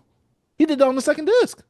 But we can't hear Drake do it. No, this is crazy. And especially back Yeah. then, it was way longer of a wait to get those type of Hmm. replies and reactions back then. So to hear Drake going over it right now, yes, I want to hear Drake doing this because this album is called Iceman. This is the hit man, the hit maker. We could go through many uh metaphors about why he's called Iceman, him being the Hmm. hitman, him giving all these people these hits. Hmm. And now it's like, yo, like all these people turned on me. Like, look at Yeah. this. Like, y'all don't think that this is crazy? Even though You we don't know think that that? Drake Yeah. does play victim. We know Yeah. that. Drake We is know always that. like, yeah, like Drake is always like, yeah, this person was bad to me. Maybe I did a bad thing or two, but this person was bad to me. Do y'all not think that that's crazy though? That they're bad to me? Like people just don't I'm like, how y'all totally forget the whole Drake's whole persona? Like we all knew he Yeah. played victim. He's not a great person. We know Yeah. that, bro. Like it's just we y'all already know that because y'all talking about him. Y'all don't like him, so y'all know so he's gonna do him. So that's my whole thing about it. I was like, dang, why? Like he just went through like one of the biggest beefs ever, been called a freaking PDF file. Hmm. Come on, bro. Of course he's gonna talk about this. Of course he's gonna be hurt that all Hmm. those guys was like LeBron, DeMar DeRozan, all the other guys that he actually was cool with are now on the other side going at him. So he's Hmm. like, y'all expect him not to say anything? Like I'm Yeah. confused. This is I'm the king of confused. toxic relationships in terms of Facts. like friendships, actual sexual relations and all that. I want to hear this man talk about this on this goddamn album right here. And the song "What Did I Miss" is the perfect thing. Really, he should say "When did I miss?" That should have been Yeah. the perfect thing, even though people would have been easily saying like, "Oh, People saying you he's missed tone right deaf, here on the hard B. part He's 6." tone deaf. I hate when people say that because I said on Twitter, I said people are just they just regurgitate points. One person said that he's tone deaf. Now all of Twitter keeps saying that he's tone deaf. Do y'all even know what tone deaf means? I'm just saying, be like, people don't think for themselves anymore. I want to hear a new critique because people are gonna say he's tone deaf. I'm gonna ask them how you think this tone deaf. They're not Right. gonna be able to say their own point. They're gonna regurgitate someone else's point of what they explain, and that's the problem with hip hop discourse nowadays. We talked about this plenty of times already. All y'all do is regurgitate someone else's point. Come up with your own point. Why do you think it's tone deaf if it's tone deaf? It could be tone deaf. I'm not mad at you saying that, but why is it tone deaf? Explain it to me, please. But yeah, Man, B, they don't. I'm B, they tired of don't know. people not having their own opinions on stuff, B. And this is the thing, right? You can have your Hmm. preconceived notions. It's a Drake song. I'm not gonna like it. All right, we know what Drake is gonna give us. Me going into this, I heard the beat. Drake was rapping. I knew I Hmm. was gonna like this. I got the beat change over that sample and that slower production. I like what Drake was doing. I know what Drake is gonna give me. I'm never expecting Drake to do something different unless it's on an album like some sexy songs for you. Honestly, never mind. When he's specifically saying, "I'm giving you something different." B, B, I'm not looking for anything different like that. this is another thing, right? Hmm. This is what happens. Well, I just really don't understand. Kendrick is in his own lane. How Drake appeared to the masses, he's still in his own lane because nobody appealed to the masses as much as Drake, right? Hmm. Drake is not gonna do what Kendrick does. Kendrick gonna do what Kendrick does in his way, and Drake gonna do it his way. What's wrong with that? It's like Drake is like McDonald's, and Kendrick is probably like a Michelin restaurant. A Michelin chef has this fancy restaurant somewhere, and he's trying to cook up different things in a different way. You know what I'm saying? But I'm gonna Hmm. present it in my way though. Even though Kendrick kind of like not reinvent himself, but he put himself, he's him, but he put himself in different situations of like his albums, like sonically a sound different, but it's still Kendrick. But Hmm. Drake know that he can. Drake said it, like I say, he said all the time on Sandra Rose. I know this what y'all want. Y'all want me to rap on soul samples, but I can't do that because I have to appeal to everybody. I want Hmm. everybody to come to me. So it's different jobs, different objectives. This is the Iceman album, right? And we thinking this comeback. Drake about to have some freaking some patois stuff on here. He gonna be having some Hmm. Caribbean stuff over here, some Hmm. Afrobeat stuff over here. He's gonna do Drake regardless. He gonna give you some of those tracks, but he's gonna still be Drake. That's what it is. That's You know just what's the him. funny part, B? What? Drake has given us this recently with Scary Hours 3 off of Yeah, For but All the but I'm Dogs saying that's an remix. EP. That's an EP. I'm talking about like a Hmm. full length album. We know what we're gonna get from Drake from a full No, length I album. no, I agree, but I'm saying when people expect different and want him to do that, it's like, but we don't really talk about it or support it like that. That's Hmm. for the hip hop heads that want that. We gotta think about it. Like you said before, B, they're a business. This is a product. You have to sell Hmm. the product. Apple literally just came out with the top 500 most streamed songs or Hmm. whatever. Drake had the most spots on there. Facts. We gotta remember who we're talking about. This Drake is a machine. Drake is gonna Yeah. put out those hits that apply to everyone. He's gonna have those big songs, those big hits that sometimes everybody can relate to them. It Yeah. ain't gotta be super specific. I don't get why people get mad at that, B. Everybody has their place and everywhere. I don't want Drake to do what Kendrick Lamar does, and I don't want Kendrick Lamar to do what Drake does. Yeah. And I'm like, why are they comparing the two? It's just two different animals. You know what I'm saying? It's two different Hmm. species, especially musically. That's why when they matched up, it was different. Kendrick won. Drake Yeah. lost. Kendrick was more, it was perfect. He was more thought out with his plan. Drake, Hmm. I do this all the time. I make the most money. I'm McDonald's. I come too big to fail. You know what I'm Hmm. saying? It's like And how, he still is too big to fail. you know what People I'm saying saying? that B with this new single. Oh yeah, Kendrick really did jaw rule him. This song had a huge debut on streaming, and this is after the song came out on live stream. They acting like What he are ain't we got like talking a, about? and I'm saying they acting like he ain't got a freaking song right now that's on the charts. And Nokia. And And he Somebody has multiple Love Me. songs from Some Sexy Songs for You on the radio. Yeah. So I'm like, bro, he, yeah, B, nah, I don't know. I'm tired of these conversations that people trying to have They really trying to pin Drake as the new Ja Rule. I'm like, he's not going to be that. Drake is Drake. Yeah, it is too crazy, bro. Nah, nah. Yeah. I The don't know only what's wrong thing with these that's guys. closest to this is he got Nas'd. He got Ethered or Mm-hmm. whatever. That's it. But guess Mm-hmm. what? Jay-Z's still a bigger artist than Nas. Mm-hmm. That's what Drake is. Drake is Drake is more unstoppable in accessible. terms of the He's still more numbers. yeah, he's still more accessible, bro, because even his back catalog just speaks for itself with that. But I don't know, bro. I just don't know why we having these talks like this, but I understand why people do it. You know, it's stan culture, bro. It's sickening. Yeah. They just hate It's Drake. It it's is what it ruining is, the though. Who cares? discourse. We can It be. is. Can we really have a healthy conversation about Drake? No. I still ain't got my reply back either about that healthy conversation. Let me see. Somebody replied to me about something. Somebody was like, what you put a white man as your emoji, brother? You think you're light skinned? Drake stands as what? That's not a white See, man, it's a black and man. What? What is he talking about? But yeah, it's just whoever this chick, they think I'm a Drake stan. I'm not a Drake stan. Bro, bro, will a got Drake fan Basquiat have on the this? wall. Hold on, no, B. Would a Drake fan have this? My bad. Go ahead, show him B. Show him B, please. Would a Drake fan stan have this on his Hold wall? up, ain't that Kendrick Lamar at the Super Bowl Yeah, recently? B. Yeah, With B. at wait at one of Drake's funerals, apparently. Yeah. Would a Drake Yes. stan have that, B? Why would you? Why would I B, have you this in gotta get my rid of that B. I home? thought you was a Drake stan. You gotta get rid of I, that B. I Didn't you don't pay for know, that B. too? Yeah, I paid for it. Good money. Oh B, come And I on. put You on my gotta get rid wall of to that. display. Oh B, you gotta get rid of that. No. I don't You know, obviously bro. bought it for intentions of displaying it and supporting the artist, but B, no. I don't know, bro. It's nothing in this freaking office that has any resemblance to Drake. Nothing. I haven't bought no Drake nothing in my life. If I'm gonna stand to somebody, I'm gonna support him. But I listen to his music, yeah. But I'm more of a Kendrick supporter than freaking Drake. I had all Kendrick stuff on vinyl. Well, I sold some of it, but still, come on, bro. Because Boy, I looking sold back like for my the whole. vinyls, and that's not even the vinyl. No, That's not even I thought I had some vinyl joint. cassettes. Because I thought I had my Oh, cassettes over here, but I got them over there. But no, bro, come on, man. These people crazy, bro. yeah. They crazy, Well, bro. overall, for me, I enjoyed the track. I've said it on Twitter before. All Drake needs is to be focused on this album. I know he's gonna give me the songs I really don't care about. I know that Drake is gonna give me what Drake does. Give me the songs where you're focused, you're on topic, Yeah, you're on theme. Give me a good cover, because that's what Drake falters in a lot, and give me some great production. Drake could do this. Drake can yeah, come out. This is one of those albums that's going to be very important within his discography.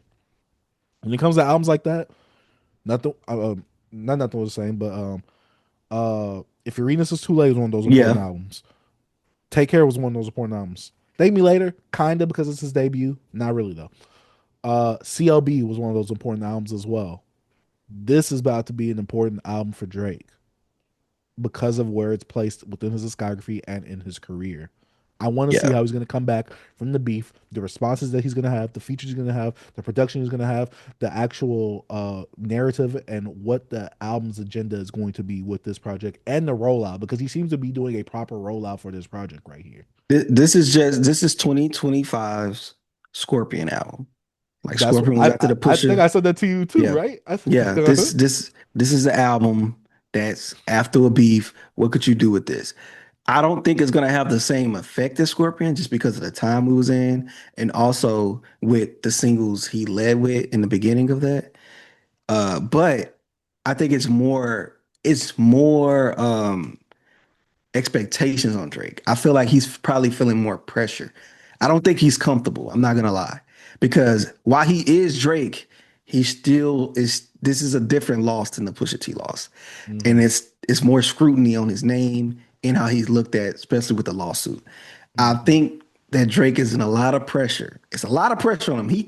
There's no way he's not like, oh, I'm good. No way. He didn't show the numbers when it came to the stream. He didn't keep the live stream up. He re-uploaded it as a video. So it's like it's different things that you just don't like because people gonna over speculate like I remember how many people was in there or like I want to know look at the playback. Let's see how many people was watching that. You get what I'm saying? People are already looking at the numbers when it comes to Spotify like oh 2 million or so and so was it like 2 million or whatever. And they like that's a little low for Drake. It's just certain things how it is. So it's like Drake is hearing all these things and also I know he. It's no way he's not feeling no pressure on this one. You know what I'm saying? Because it's It's like he different. feels the pressure to meet expectations, but he's still gonna do numbers because Yeah. everybody's gonna be interested in this. Even the Drake haters are putting Yeah, yeah, are yeah. putting So stock into they're this, gonna which they don't realize. yeah, they are, but we gonna see B. This is gonna be to me, this is the most highly anticipated album now. Just because what will Drake give us? What will be the aftermath of this album? Mhm. Will he have like a hit? Because I feel like if Drake have at least one or two hits off this album, I think like, okay, boom. Like, what could you do to stop this man? You know what I mean? It's I gonna mean, be he had like one on the that. last album, and it's one of the Yeah, songs without Party Next Door. yeah. But I'm talking about he gotta have a hit like Like a nice for a what like a nice for what? Nah, like or a hot like bling. nah, the old dude with Shiggy did the Oh do you yeah, ain't that love nice for? me? Oh, that's not Nah, nice for nah, what? that's not nice for what. That's feelings. In my feelings. Oh yeah, yeah, yeah. No feelings got me catching feelings. Uh-huh. Yeah, and then because I he mean, had with some tracks TikTok, on that'll there. be easy. Yeah, yeah. We gonna see though. We gonna see. We gonna see. But nah, he's feeling the pressure. There's no way he's not feeling the And I pressure. like that. Force Drake Yeah. into that corner so he has to overperform. I Yeah. like that. Hey, but y'all Yep. let us know what y'all think about Iceman. What y'all think about What Did I Miss? Is Drake hmm gonna miss? I don't know. Let us know We in the gonna say, comment hey, he got section all them down below. guns, so I don't know if he missed with them. He's gonna be like the droids Hey, off of Star Wars be when they be shooting all them shots. They don't even need the hey, lightsaber to deflect the shots. They just be running away from the little light boy, gonna be like beams. a stormtrooper, bro. Yeah, that's what it is. That's what Bang. they are. But y'all let us know what y'all think about this down in the comment section down below. But shout Yes, out to the boy sir. Pity, one of the PMs. He hmm asked us in the comment section, and I had it pulled up, but I guess Yeah. I accidentally deleted it. He asked us what makes a great album, and while I pulled this up, B, I Uh, forgot what we were specifically talking about, but we had it in our what was it in our last episode, in one of our last episodes, because he said that we need to be held accountable for oh yeah, this. yeah. Being held accountable of like Uh, what our criteria on for an album, and that people can probably have like a callback on, like, okay, you said this about that and this about that, but we were saying about like when it comes to accountability, when it comes to this subjective art form as music or anything else when it comes to art. It's hard to hold someone accountable to me because it's all subjective and it's all you mhm. can from a different artist from a different album you can grab different things from it. But to not run away from the question you ask, I will place my criteria just because I am a man, and I will tell you how I really feel about a great album. Because when we go great album, I'm looking at a great album different from listening to an album that's to me that's good and I like it. Because a great album Mhm. to me goes in along lines of it might be borderline classic or it could be going to classic and it kind of changed something like or not even changed, but it had like it was more of a tie-in. Like I'm talking about lyricism, accessibility. I'm talking about all this. Mhm. So B, if you wanted to read his tweet, I mean his comment, did you find it or Yeah, I did find it. okay? So he commented, please state what makes a great album to y'all individually on the pod so we can have a baseline standard to hold y'all to and hold projects to. Like hmm you said, B, earlier, this is all subjective, especially when we're talking about music. We're giving our opinions. We have different experiences. We have different tastes. It's going to be hard to hold us to the standard because, like we said, with each artist, we have a different criteria and standard for them. hmm What I expect from Kendrick Lamar, I do not expect from Drake. What I expect from Pierre Bourne, I do not expect from Playboy Cardi. Um, it's just different things that I require from certain projects. And for me, it's more so, and we're not talking about the classic discussion because we've already had that. What makes a great album? What I do is I generally try to compare it within the artist's discography of themselves. Like Pinata is a fantastic classic album. It's a great album. Alfredo is a great album. Bandana is a great album. I put that highly within Freddie Gibbs' discography amongst some of his other works. Not to say his other works is bad, but those are some great projects. Just to give you a few examples. But B, how do we want to start this conversation off? What I'm gonna do is I'm gonna give you my criteria and my breakdown of like what I feel because at this point I'm gonna become a elitist because I'm gonna give you my criteria of a great album. Okay. So first of all, to me, I made a list: cohesion and a vision. You're gonna need a Mm. vision, and you're gonna have it's gonna have some. It gotta have like some type of theme to me. It has to feel like an album, if you understand what I mean. I'm Mm-hmm. talking about skits. I need a journey. I need a sense of a journey. I'm telling you, Mm. I'm talking great album here. I need replayability. What else I Mm-hmm. have? I need sequencing has to be on point, and that's kind of aligned with like cohesion. I need great sequencing. I'm telling you, and I need need great production. I need really Mm-hmm. good production on this project, and, and it's like a thing of like sometimes, hey B, I need a little genre bending. I need you to show Mm. me a little versatility. You know what I'm saying? Mm. I'm just Mm-hmm. saying, great album, and I need to have like some type of culture relevance, some culturally that brought like that brings you in, and that make that album stand out, probably in that timepiece, and also affected music going on. You know what I'm saying? I need what else I need? Did I say replay value? Replayability. Mm-hmm. Replayability. You said Yeah, that. and I'm just saying, and that timelessness is also a thing. You know, you can listen to an album like like I have references like Man on the Moon. It's no time for me. You can just Mm-hmm. play that album just like bam. Yes, it's gonna bring you back to a time when you listen to it, but to me, it's timeless music. You go back and listen to my beautiful dark twisted fantasy. To me, Mm. that's timeless to me. You go Mm-hmm. back another album I have reference is a Good Kid, Mad City in my opinion, and that album has mostly like everything that I'm looking for in the album. And Mm-hmm. a album today that we listened to a few weeks ago is the Luca album, right? When he brought a sense of journey to me. He had the Mm-hmm. skits to bring in the story. He has the cohesion. He had the great production. He built the world. Mm-hmm. Yes, this is a lower grade album when it comes to like who the artist is because he's not mainstream. But I'm Mm-hmm. just saying he gave me what an album feels like. I'm telling you, I'm gonna feel a little elitist because that's what I need. So a lot of the albums I'm not gonna be calling great. Okay. You get what I'm saying? I This understand. I'm with that's you. what I need from a great This album sounds like because it's fringing onto the classic territory, that's though. what I'm saying. That's what to me that's a great. You say great. It's dang near. It's dang That's what near I'm saying. classic. A great album is like a great. It has like it even have the accessibility. Like I said, you go back to Mm-hmm. Good Kid, Mad City. It got what Poetic Justice on there. Mm-hmm. You know what I'm saying? It got swimming pools, Backseat freestyle. Mm-hmm. backseat freestyle. It's songs where it's accessible to others, and it gained that value towards like the average listener, and they know some cuts off that album. Like Illmatic, right? It is a like a typical hip hop classic, but it has a track on here maybe that the average listener would know. But it's not like the grand album. You know what I'm Mm-hmm. saying? But to me, that album has a sense of, of like a story. You know what I mean? Sense of like you just feel it, B. I don't Mm-hmm. know, that's just me. And I don't like getting into this elitist bag on like how I feel about music and You got art to and be all an this type of elitist though stuff. But sometimes, when you B. say great, I have to do it. Yeah, you got to separate the weak from the strong, B. It's true.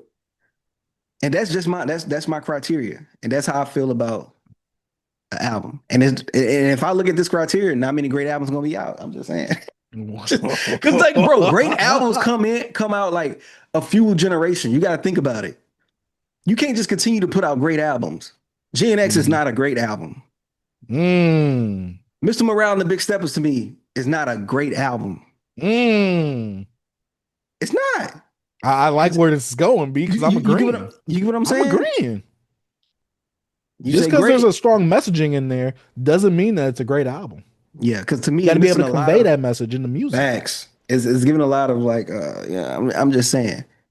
The replay value ain't in on that Mr. Morale and Big Steppers. But I had Mhm. replay value on GNX, but I didn't feel a sense of cohesion on GNX or a Mhm. story. So the sequencing was off to you. Yes, most definitely. Mm. And I'm some of liking the where this is going. I'm just you just what I'm saying. You know what I'm Hmm. saying? I'm just saying. Gloria, perspective from a pen. Come on, bro. How many times has it been done? You get what I'm saying? Like perspectives from different things. Come on, bro. That's old. I'm just saying. It's certain stuff is just like, I don't know. What you feel, B? B for me, it's hard to have this conversation and not accidentally describe a classic. For That me, for a great album, the only thing that differentiates it from being classic to great, it doesn't have to shift anything in the culture. To me, a classic Okay. has to shift something. Mm-hmm. It has to be able to stamp a change in something. I always say it on here. Whole Lot of Red was the last classic album in hip hop we got Mm-hmm. because it shifted and changed the culture. Not as a whole, but it created a subculture within rage music. Mm-hmm. Without Whole Lot of Red, we might not have had a Yeet. We might not have had Ken Carson, Destroy Lonely, and all that, right? It's hard for me to denote because all classic albums are great albums. But if I'm going through this, like I said, the only criteria I'm taking out is the cultural shift. Mm-hmm. It has to have the replayability. I got to be able to play it, replay it whenever, however. My Beautiful Dark Twisted Fantasy. Sometimes some great albums just can't even be replicated either. My Mm-hmm. Beautiful Dark Twisted Fantasy, Kanye can never make another one of those. So you don't think a great album is a classic album? I think all classic albums are great albums, but I don't think all great albums are classic albums. You get what I'm saying? It's like saying like all Mm. rectangles are squares, but all squares ain't well, I mean, was it all squares are rectangles, but all rectangles? What y'all So know what I'm Jay-Z, trying to Reasonable say. Doubt, not a classic. For me, it's a classic. They didn't shift the culture at all. It's a It's pretty, classic because it's one of those universally signified classics. yeah. But for me, if I'm going for Jay-Z, great albums in his discography, I'm Mm-hmm. giving that to American Gangster. Mm-hmm. Thematically, it's there for me. Sequencing is there for me. Tracks on there, replayability, lyricism, it's all there for me. A lot of people will not. I always say it on here, and I've said it on Twitter plenty of times. What y'all think Reasonable Doubt is, that's what American Gangster is. I'm sorry. The mafioso bag, the gangster bag, Mm-hmm. gangster, not gangsta, gangster bag. Jay-Z is all on that on American Gangster. He has Idris Elba narrating it. Mm-hmm. B, everything on that album gets mafioso. What are we talking about here, B? I'm Reasonable sorry, I had to Doubt. get into that. Reasonable Doubt still there. I don't think Reasonable Doubt is a better album, especially sonically and thematically. What was As definitely American Gangster. American Gangster has some highs, B. That album sounds lush and luxurious. God dang it, B. I want to be a gangster when I listen to that album. I love that album. Even if I fall, I land on a bunch of money. You ain't got nothing for me. Let that B. breathe. Standout features, great production. I know you can say there's the same thing as on Reasonable Doubt. Yeah, but Reasonable Doubt sounds dated compared to American Gangster.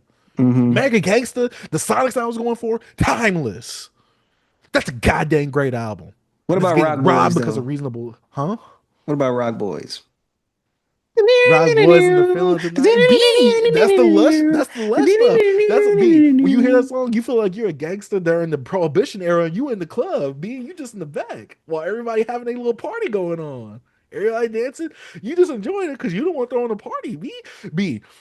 Remember Mahershala Ali's character in Luke Cage? That's how I feel Mm-hmm. when I listen to Rock Boys and the Cottonmouth. winner is. That's how I feel like Cottonmouth when I'm in the club. B. You know, what about when you listen to Reasonable Doubt? You feel, I'm feeling it. It's cool. But I don't get Nah, that bruh. feeling, B. I don't get that feeling like that, B. American Gangster is where I get that feeling. Hey, to each his own, man. So what else your criteria, bro? Replayability, Yeah. timelessness. Hmm. Another album that goes into this, even though it's a classic. Like I said, it's very hard for me to signify the classic thing. Mad Villainy. Yeah. Production was on point. Thematically, sonically, it was all cohesive because of Hmm. Madlib's singular production on there. Him being the sole producer on there, MF Direction, Doom being who vision. he is. All Madlib said that he would just give the CDs to MF Doom. MF Doom would just write to the beats. Hmm. B, that's what I'm talking about. A lot of, well, not a lot of them, but a good amount of producer slash artist collaboration projects. Those are going to be great projects most of the time because you're locked in, you're focused. You got someone else helping A&R. You be like, no, go back in there and rewrite that. Hmm. That's a great project. Mad Villainy is a great project. Lyricism isn't always a factor to me, depending on who the artist is. The music got to overshadow and overpower that. Astro World B is a great album. Yeah. Travis Scott isn't the best lyricist that we know. Of course not. What he said? What whack bar did he have on Astro World? I forgot the one. I might get Remy like Papoose, whatever it was, Yeah. it was on sicko Mm, mode. yeah. But B sonically, you could feel the cohesion and the cohesiveness of the tracks going from one track to another. Hmm. It's slowly transitioning into the next track. The actual Sense of theming, journey. the ambience, exactly. B. We felt like we was at the rodeo or the Hmm. roller coaster theme park. Hmm. We felt like we was at Astroworld. Hmm. And then you could feel at a certain point of the album, it feels like as you're listening to it, it's becoming from day to dawn to nighttime. Yeah. Oh Like my god. you was at the amusement park all All day. day. That's what Hmm. I'm saying, B. My camera's going all out of focus, but it's all right. Focus on my voice right now. I'm just saying, B. Cohesion, sequencing. You know, I'm a big Hmm. factor of sequencing because a lot of Hmm. Drake albums, I don't know how you feel about Nothing Was the Same currently. I consider that Drake's magnum opus. I can see why people don't You call know, I that a don't care classic. for that album. I don't care for that. I think it's Drake's magnum opus. Great album. A timestamp within his discography. The best project that he has. Take Care is a classic. But I think Bro, uh nothing was the same as not touching Take Care. What the hell is wrong with you, Nothing bro? Was the Same is a I great re-listened to album. it, bro. I was like, okay, Magnum it's better opus than what B. I remember, but it's not. So B, It's can I not Take ask you Care. this? Can a What? great album have at least a skip or two? I know a lot of people say classics can. Can a great album have that? Yeah, great album can have a skip. Cause I feel like you, it's super rare to have everyone not like everybody not have a skip on a freaking album. You know what I'm saying? Like like some listener, even though it's a song you like, it's like The Girl Is Mine, like we talk about this on Thriller. It's not a bad Mhm. song, but it's a skip to me. Yeah, sorry. You know what I'm saying? But some people might like it, but it's Yeah, not. It's a skip to me, but it's yeah. not a bad My song. fiance said I was tripping on that one. I said, no, that's a skip. That's a skip It's on a the album. skip, but it's not bad. But it's a Yeah. skip. But if I had to choose one, it'd be that one. That's what I'm saying. Yeah, yeah, yeah.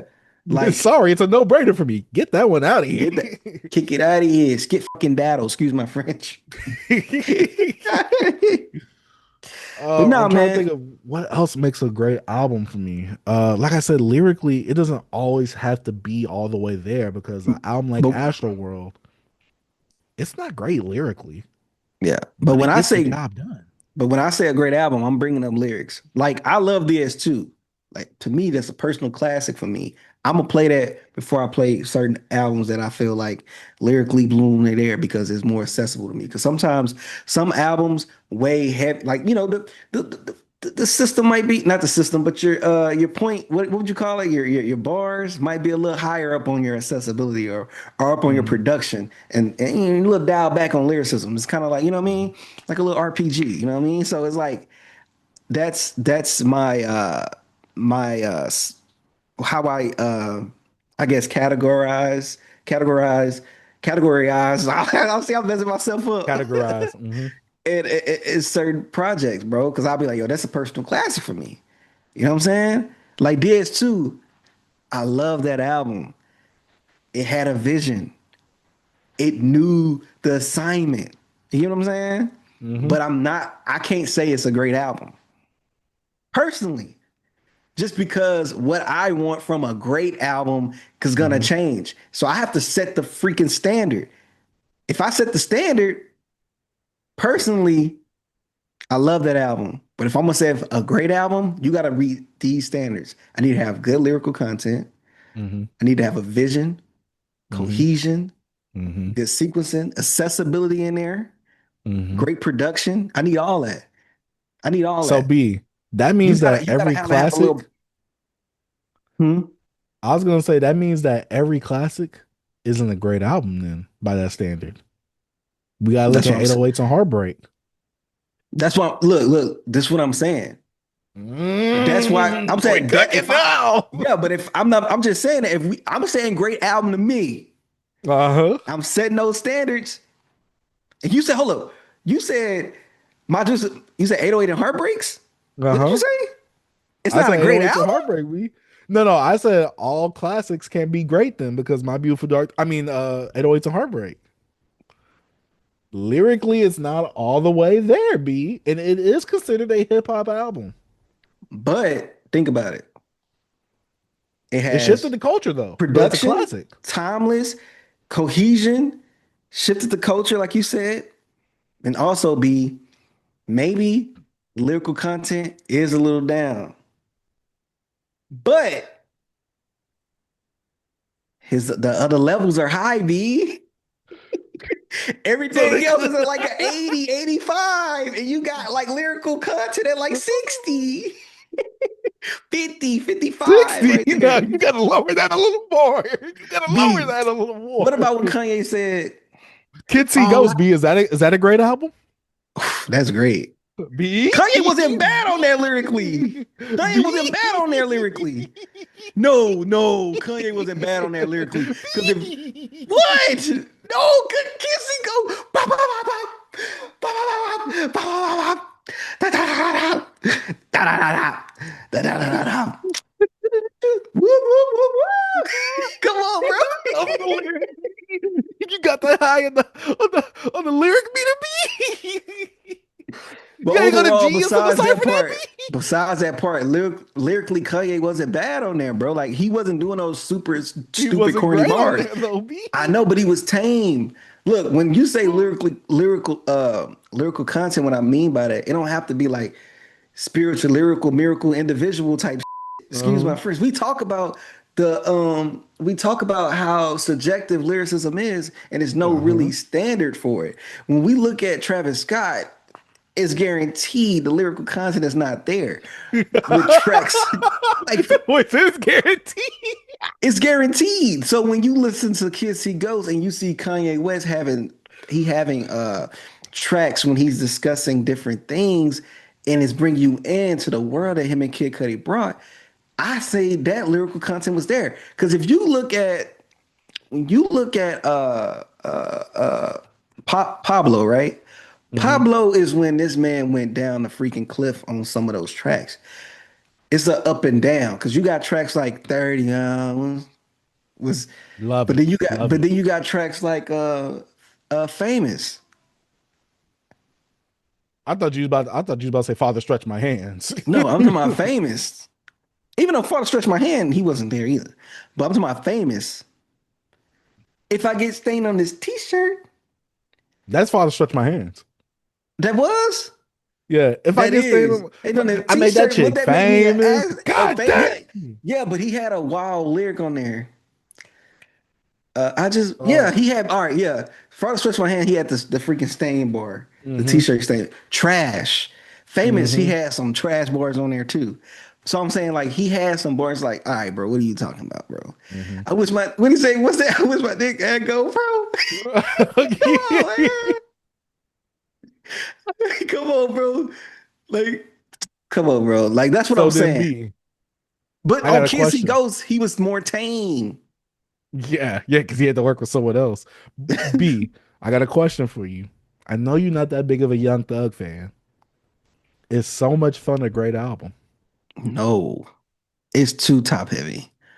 Mm. I like So Much Fun. That's So the probably my album has to be favorite. consistently overall the board, like at the same. Yeah, but that's to me that brings that Mm. cohesiveness, that that the sense of like having some type of vision. I just feel like that Mhm. album falls off like a little bit in the middle, like because I enjoy that album in the beginning of that album, like the first Mhm. like 8, 9 tracks. I think Mhm. it kind of, and that's a long album. And then he put out a deluxe too with more, so Yeah, it's like, insanity. but yeah, I'm just Because saying, Kids See Coast with me is personally like one of my favorites. But would I say it's a great album? I don't know. Have you ever heard me say it's a great album? I heard you say you love that album. I don't know Yeah, if I that means love it's a it. I great love album or not. DS2. I love DS2. Oh, DS2 is a classic though. That's a great Yeah, album. but That's a great album. That's I, why I said lyrics to me. Lyrics isn't the yeah, that's biggest for you. factor. But I'm saying I'm saying my criteria. Yeah, I I don't know. think I The ever lyrics for me, for, it gotta get me from point A to point B. If you it's put like me from out the wazoo, like you gotta be mm, detouring off the GPS, that's where we got a little problem. yeah. It just gotta get me from point A to point B. I think it was a good discussion. Do you think the documentary is a great album B? The documentary. By No, game? I never liked the documentary, bro. Like that.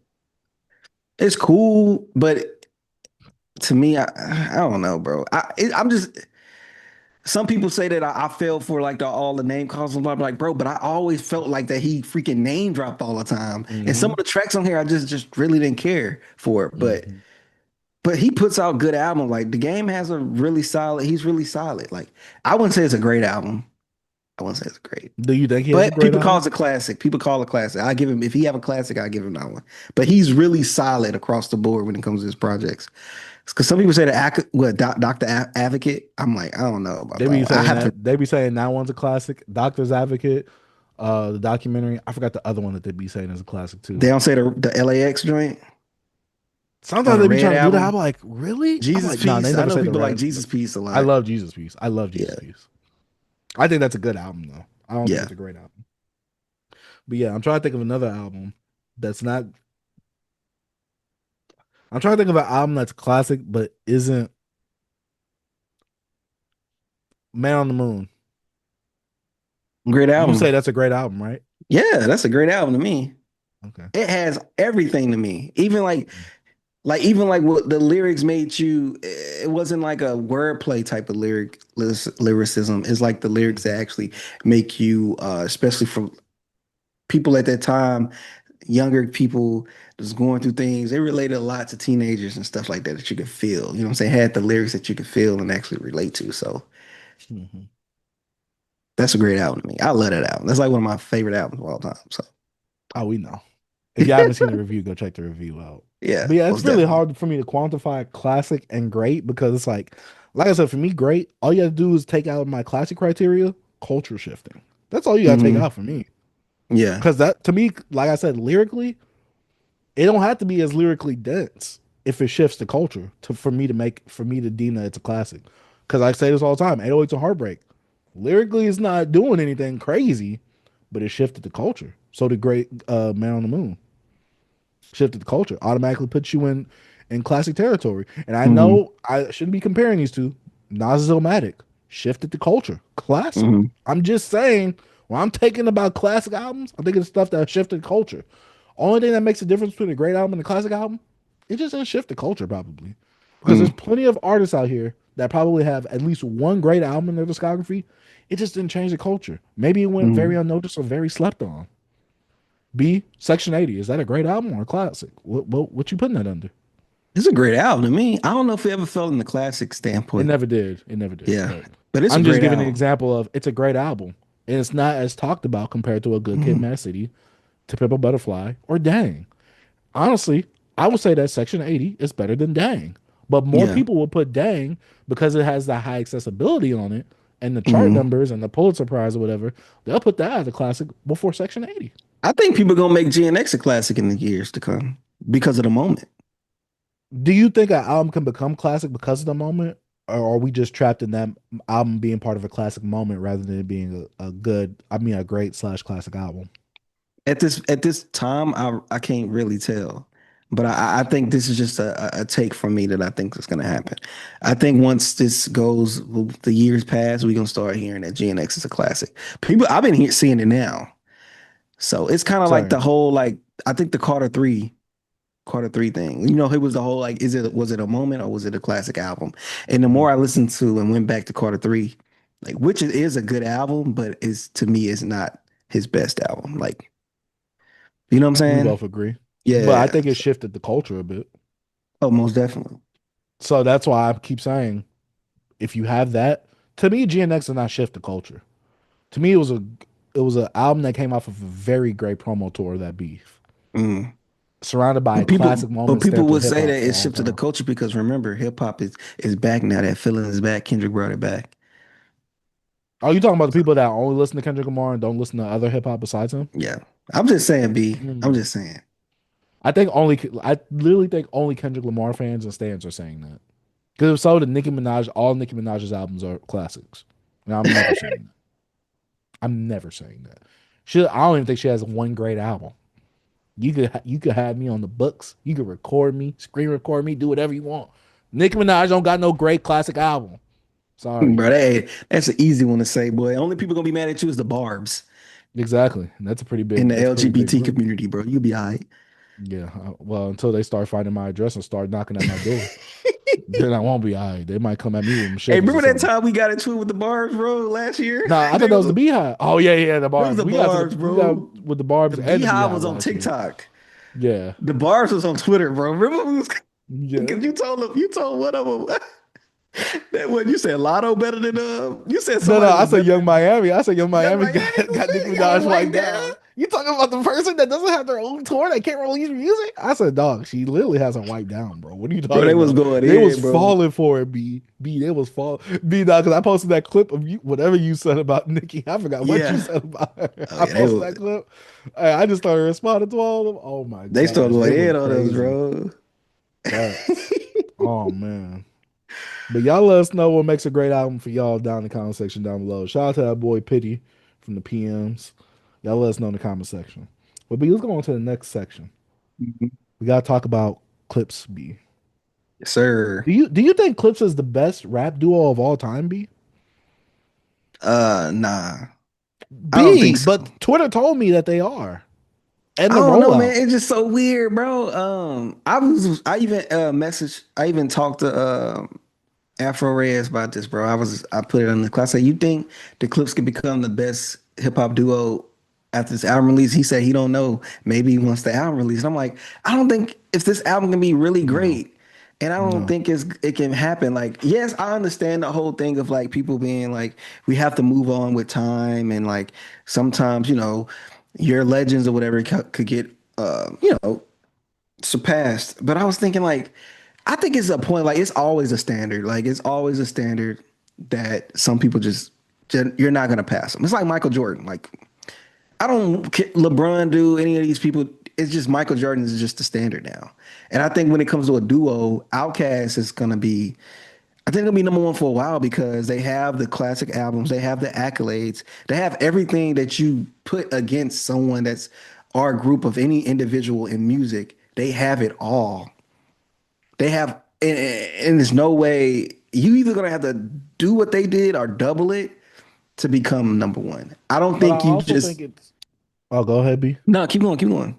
I was gonna say I also think it's harder to compare a group like an Outcast because they have the sense of they put the South on the map, really, lyrically.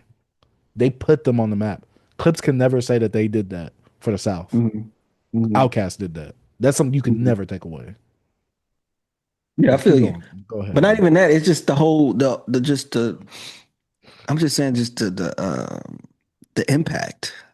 Like not even from the South, but the impact on music of the influence. Hmm. And another group as well that I think Clips can't surpass is Mobb Deep. I'm just sorry, bro. It's just what they did for the culture. What Havoc and freaking like just the duality of the chemistry, the production, the talent from each individual's having as being a producer and a rapper, and also changing the landscape of like how a whole album just sounded. Hmm. It's crazy to me. With Clips, with Pusha T and Malice, they're really dope rappers that have really good imagery and bring you into like what they're saying and over like Pharrell beat packs, like dope Pharrell beats and stuff, right? But I'm just saying And that Neptunes. impact, yeah, in Neptunes and the impact to the culture wasn't felt. Even though I know they've been out the game for what 15 years together as a duo, it's not the same. I never heard people saying that these guys was even top five. Top I 10? haven't I either. heard those conversations years ago, but not nowhere. This rollout got niggas wilding. I agree. I was like, B. what? And it's nothing against Clips. I love this group. Hmm. The album's over there on vinyl, B. Mm. My thing is, why are we having this conversation, bro? You know why? Recency bias. It's a lot Pusha's of on the recency side of bias. anti Drake. Hmm. Pusha's on this whole I'm a rapper's rapper run with the clips. That's why, B. And people hype off of two songs.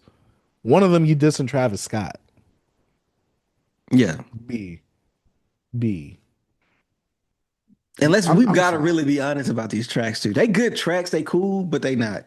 They They not not. top five worthy. Like, oh, I gotta put them in the top five. Like they're hitting Nah. top five levels right now. I know. You see the But track we got list? No, I didn't. It came Yeah, out. the track list out. Yeah. Let me see. Tyler, the creator on there. Makes sense, Mm-hmm. especially with his work with Pharrell. For I real. mean, and Pusha. Let me see the clips. Yeah, they got the Got track list. You can just look it on if you go to Spotify and go to the album, it probably should have it on there. But I know Apple Music has the whole track list on there. Cause so it B. We got to talk about some of the groups that we have above Clips. yeah, I got UGK above Clips I have UGK above Clips as well. I have because UGK shifted the culture in terms of hmm like what Pimp C was doing on production. hmm Bun B coming in, lyrical monster, hmm obviously put Texas on the map. Besides Ghetto hmm Boys, came with a very great dynamic with the one guy that sounds slick doing the singy rappy thing, while the other Yeah. one's just a monster lyricist. But we also got to talk about the impact of what Riding Dirty had on the South as well. It shifted the culture. This is what we call a classic album. We talked about this previously. I'm looking at the track list right now, but also another group I have over them, hmm Mobb Deep, because of their cultural significance and impact. Of Not just course. cultural significance, but impact as well.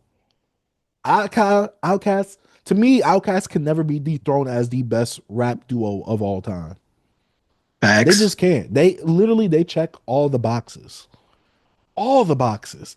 They even have a soundtrack project that, god dang it, we all in unison say, we don't really count that. That's a soundtrack. A Yeah. lot of people don't get that grace, B. But Hey, Outkast, they bro. have Hey, everything. hey, bro. A Dang ball near, MJ, A ball MJG, bro. They ain't coming right in, bro. I'm sorry. I'm sorry. It could be dang my what? southern bias, bro. A ball MJG. I'm just saying. The Okay, I agree. duo. I agree. I'm I just agree. saying. Clips could be top 10, but like, bro, it's if we just doing rappers or if we doing rapper producer duos too. Nah, just rappers. That rapper producer duo will be a different monster, B. Okay, okay, Because okay. Freddie Gibbs and Pinata, I mean, P I Rock, consider that a CL classic. Smooth, That's what I'm saying. It's come on, Gangstar. B. Hmm.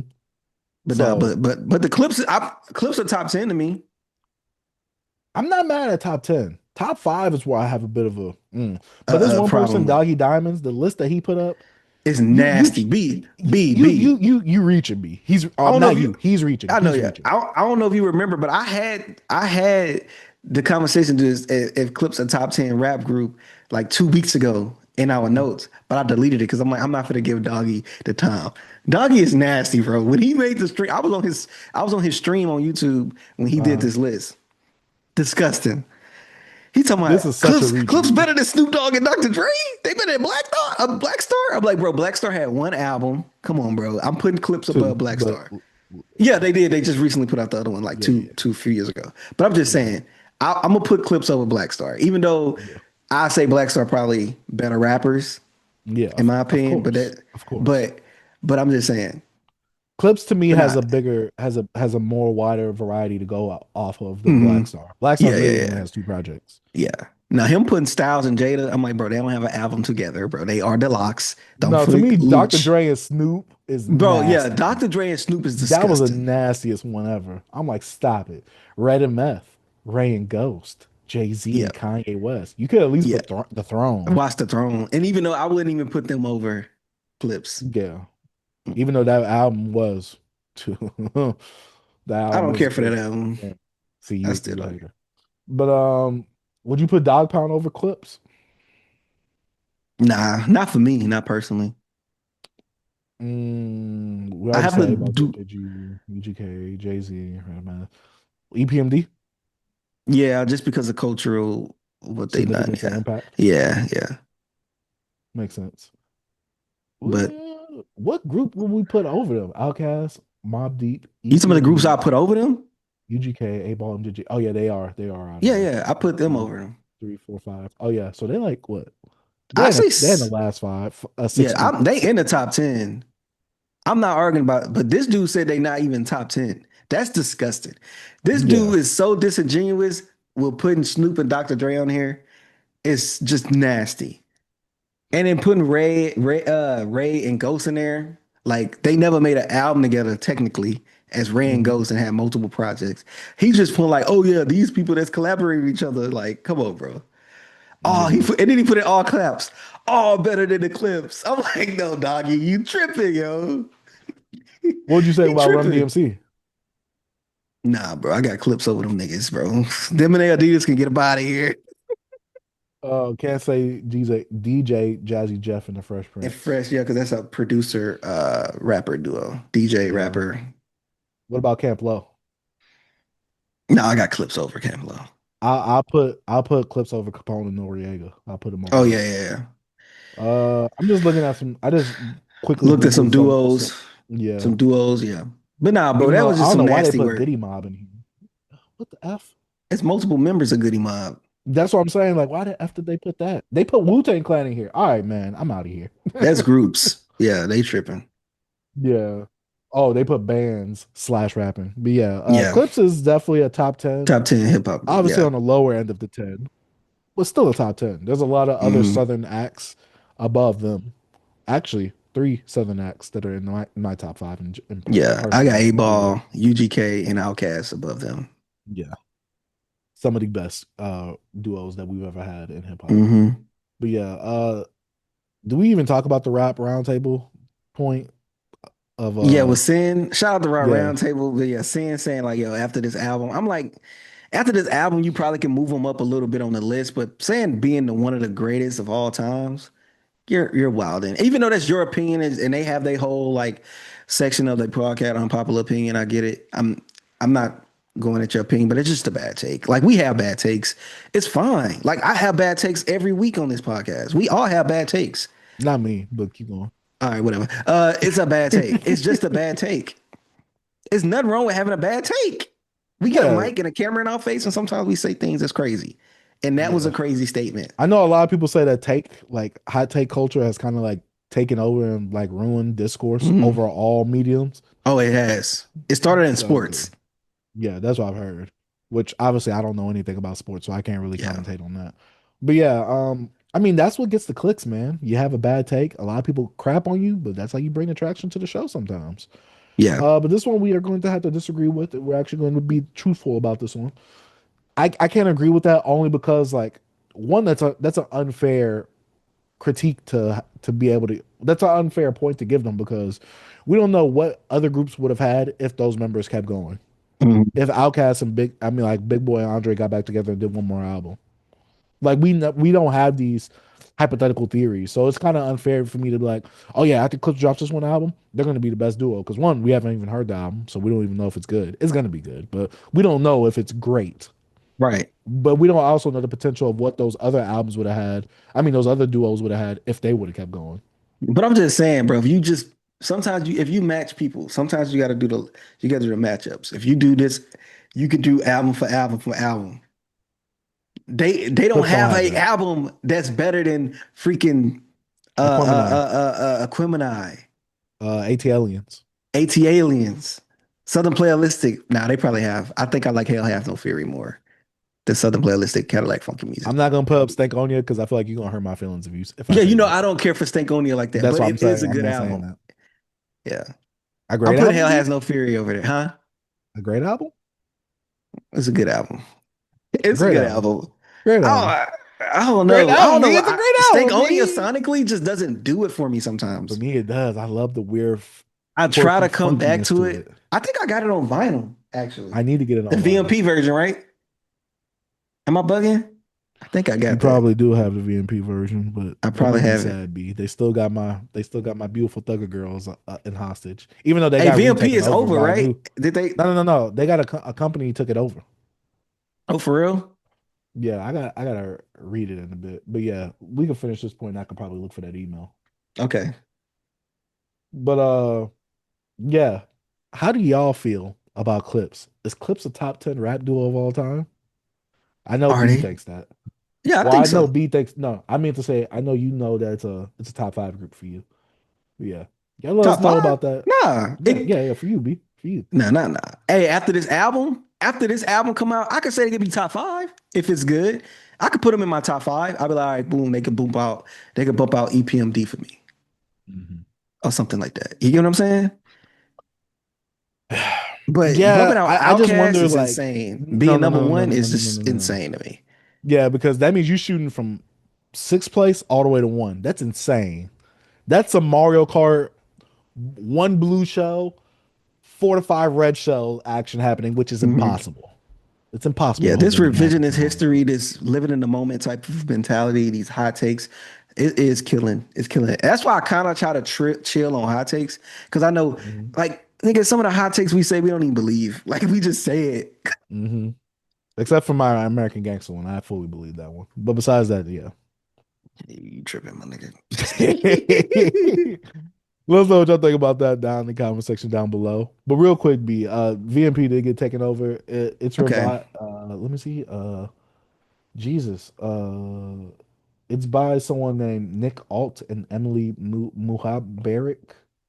They have the Oof. they got the acquisition, but they bought a VMP, and what they're Mhm. gonna do is they're gonna try and get the records that people still have pre-ordered. They're gonna try to either get them out, and if they So can't, is they're it gonna still going to be VMP or is it going to go over another name?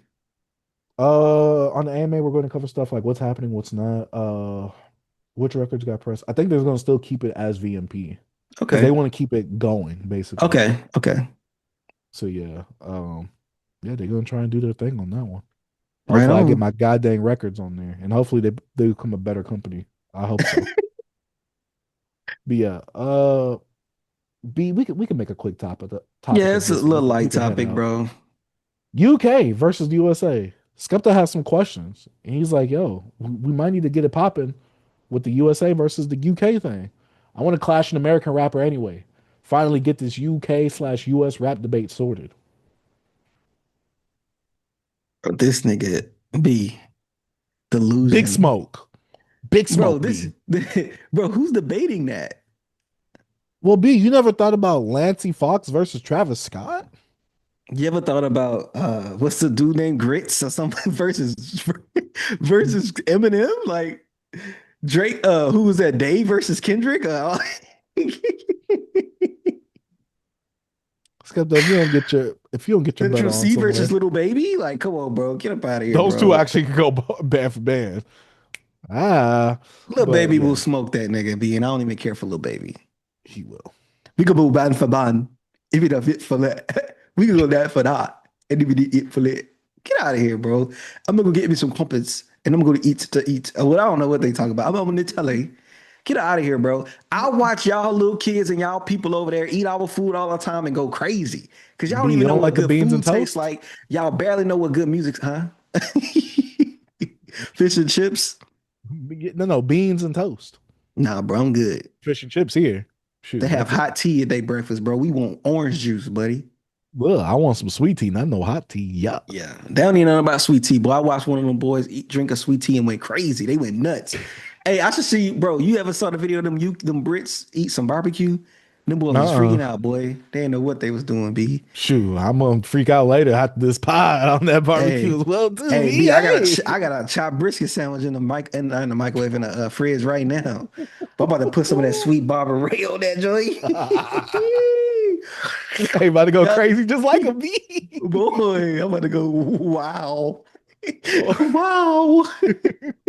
But you gotta make sure you get some chips with that too. Hey man, I got Come some on, chips, bro. farmer. I got the barb. Hey, I might hit him with the sour cream and onion joint, the cheddar No, cheese no, joint. no, some chips, B. I'm talking about some fries. Oh no, no, no, You gotta hit them with some bro, chips. man. Look, Big Smoke, Skepta, whatever you want to call yourselves these days, my nigga, bro. I don't know what you was smoking, what you was drinking, or what you was thinking. This tweet right here should have been a tweet and delete. Get this out of here, bro. Facts. This is like laughable. You just laughing at this man, like, bro. Come on, bro. Get out of here, bro. Like, I hate to what say we it. gonna do? Huh? I was gonna say I hate to say it, but some of his biggest looks were on American hip hop artist songs. Stuff his collabs with Playboy Cardi. Yeah, Didn't he yeah. have some collabs with Drake as well? Drake. Yeah, And ASAP yeah, Rocky. yeah, Besides that, I've never wanted to go listen to a Skepta album. The only person I listened to from the UK, well, I listened to Central C's album this year and Lancey Fox. yeah. That's it. I listen to one Skepta album. Did you That's like it. it? Yeah, I like it. I don't need no security. Change in my jewelry. It's not safe for the cop. Well, it's not safe for the. What do you say? It's not safe for the block. Not even for the cops. But it ain't him rapping. It's what you call it on the phone, on the what he said, ring, ring, ring, it's your mommy on the phone. No, it's all like the Wanna nursery get rhyme you raps. I wanna don't want to get me hear this. Susie in that go and get my Uzi. Well, he's saying that He he said, got his no, B, money he on said, this rank a girl. tank tank tank on some little B. He said it on Oh, I swear, bro, oh, that's some lyrics, bro. I'm gonna have to send it to you, bro. It ain't safe on the block, not even for the cops. B, I'm looking right now. I'm trying to see who Mhm. he got. Central C versus Jack Harlow. Lancey versus Travis Scott. Queenie versus Meg Thee Stallion. Young Tuff versus Meek Mill. Blade Brown versus Pusha T. Drake B versus B B Dave B versus B Lil Wayne. B B B B B B B Huh? B. Just bro, who is them niggas, man? B, Hey, that's what bro, happens when you got a little they clout. You not try to even give your our homie some clout too. they not even our cousins, bro. You know how you you know how you got like they like our nephews. They like distant relatives. You know what I'm saying? They like the nephew, they like the relative you don't even know about. Bro, y'all not Hmm. in the same ballpark as us, bro. We can feed y'all to the little pups. You know what I'm saying? Don't put none of your y'all big dogs or kiss all big dogs. Cause he Facts. didn't say But Drake, yeah. right? Cause Drake is Canadian. But Yeah. by the He way put of Eminem like versus Getz. Chip Gets, versus I Kendrick. thought his name was Grits. I Man, don't get even out know of who here, Chip bro. is. Get him out of here, bro. We'll eat him Yeah, the like, only thing probably someone would win in is Dave versus Lil Wayne. That's because Lil Wayne's just out of his mind right now. boy, Dave ain't gonna beat Lil Wayne. B. Right now, Yeah. We ain't gonna understand what Dave's saying. At least we'll I mean, we understand. barely understand what Wayne's saying But too. we will because we're American. You know why that A on my hat, boy.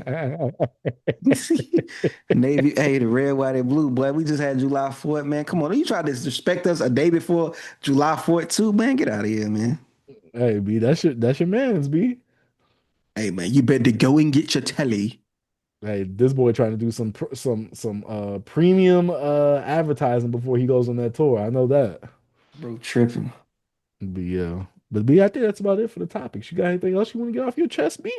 Man, I ain't got nothing else, man. It's been a light week. I've been chilling, man. Been hanging out with the fam. I'm finna go eat this chopped brisket sandwich. It's finna be so delicious. I don't know what else we making for dinner, but this just gonna be my pre-meal. You know what I'm saying? This gonna be this, Mhm. you know what I mean? Boy But said pre-meal, sir. It's 1 p.m. where we're at. Talking hey, about bro, pre-meal. it's the Negro, pre-meal. you B, eating I ain't dinner ate at nothing, 3? boy.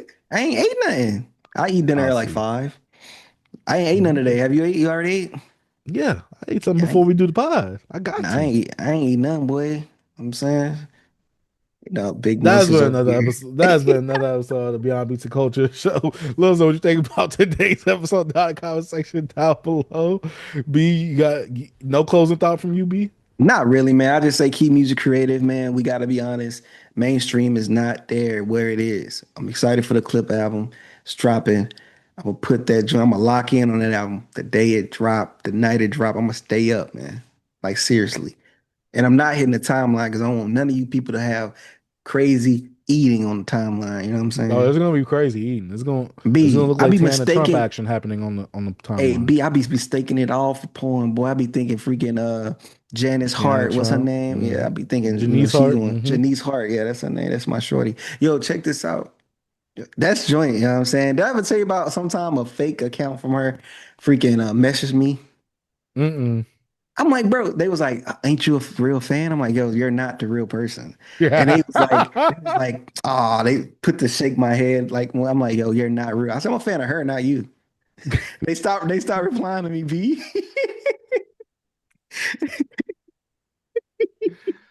I told my wife about that recently, bro. Hold up, before that, I got another weird text, bro.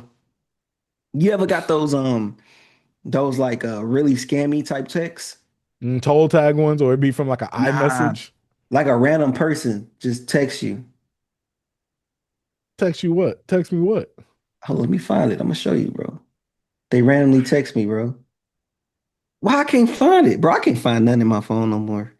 I don't Old talk to man. nobody. What? Old man. I'm getting super old, bro, because I can't find it. My bad. I can't find the text, bro. I was trying to show y'all. Cause they text me not too long ago. Maybe I deleted it. Maybe. Yeah, maybe I deleted it. don't know. But anyways, yeah, bro, they hit me up, bro, talking about some hi. And I'm like, who is this? And they was just like, no, who is this? And I'm like, no, who is this? Pretty much. And they're like, what's your name? I'm like, no, who are you looking for? They say, I randomly text a random number and I just, just looking for a friend. I said, well, go talk to somebody else. And it was like, okay. It was like, okay, bye. I said, go find somebody else to talk to. They was like, okay, bye. It was like, okay, fine, bye. I don't know where the message go. Maybe I deleted it. Maybe I deleted it. I don't know. Maybe you You did. never got those messages before? No, I only get the one from the toll tag when talking about you need to pay your toll bill. Boy, speaking I'm of a like, toll dog, bill, this boy, I got hit. B, I got hit hard, You ain't B. got no sticker, B? I do, but it was before I had a sticker. Boy, I got that in the mail. It said $232. Boy, I called him so quick. I said, I got a toll tag. My dad said it erased once I get a toll tag. No, you gotta call them and let them know, and they'll give you a reduced price. Yeah. So yeah, that's what she did. She did my reduced price, but she was like, Mhm. the reason why it didn't disappear is because they have separate accounts. That's on his own account. Oh. And I was like, oh yeah, you're right. She's like, Tevin, she was a black lady. She's like, that you was using that toll without that tag. I say, you right.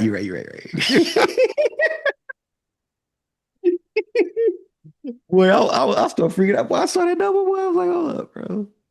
Oh I man. called them quick, B. Hey, you got to, especially you get that letter in the mail. Hey, it's all red. B all red, BNTTA or whatever it is, Nartex or Uh-huh.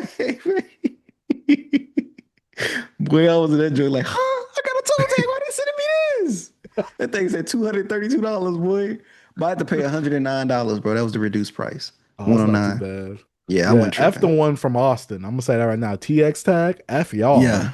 F y'all for real. They I'm trying to glad I get you, got that B? switch. No, what happened was, and we can end the show off right after this. What Yeah. happened was I had that tag. I didn't know to get the NTTA tag because I thought they were hmm both the same things, right? I got Right. the Texas tag.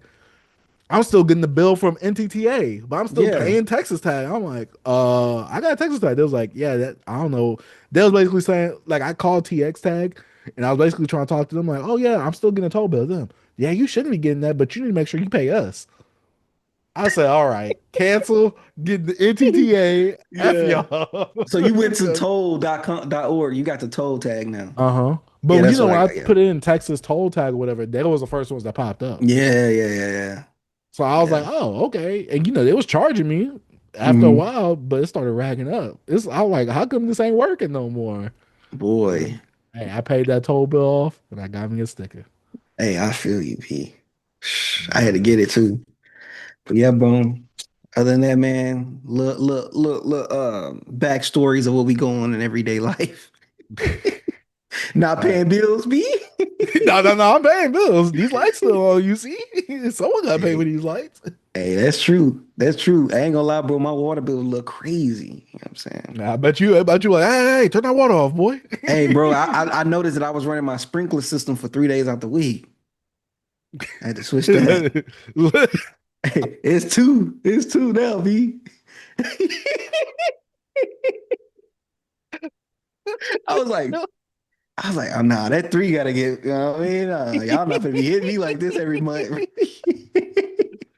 Hey Hey, B, F that's that what happens. water. I'm Hey gonna, B, that's you. Hey, independent life. Hey me, I'm in the record label right now. Keep me in the hey, apartment as long as I boy, the need to be. 360. You in the 360, Facts.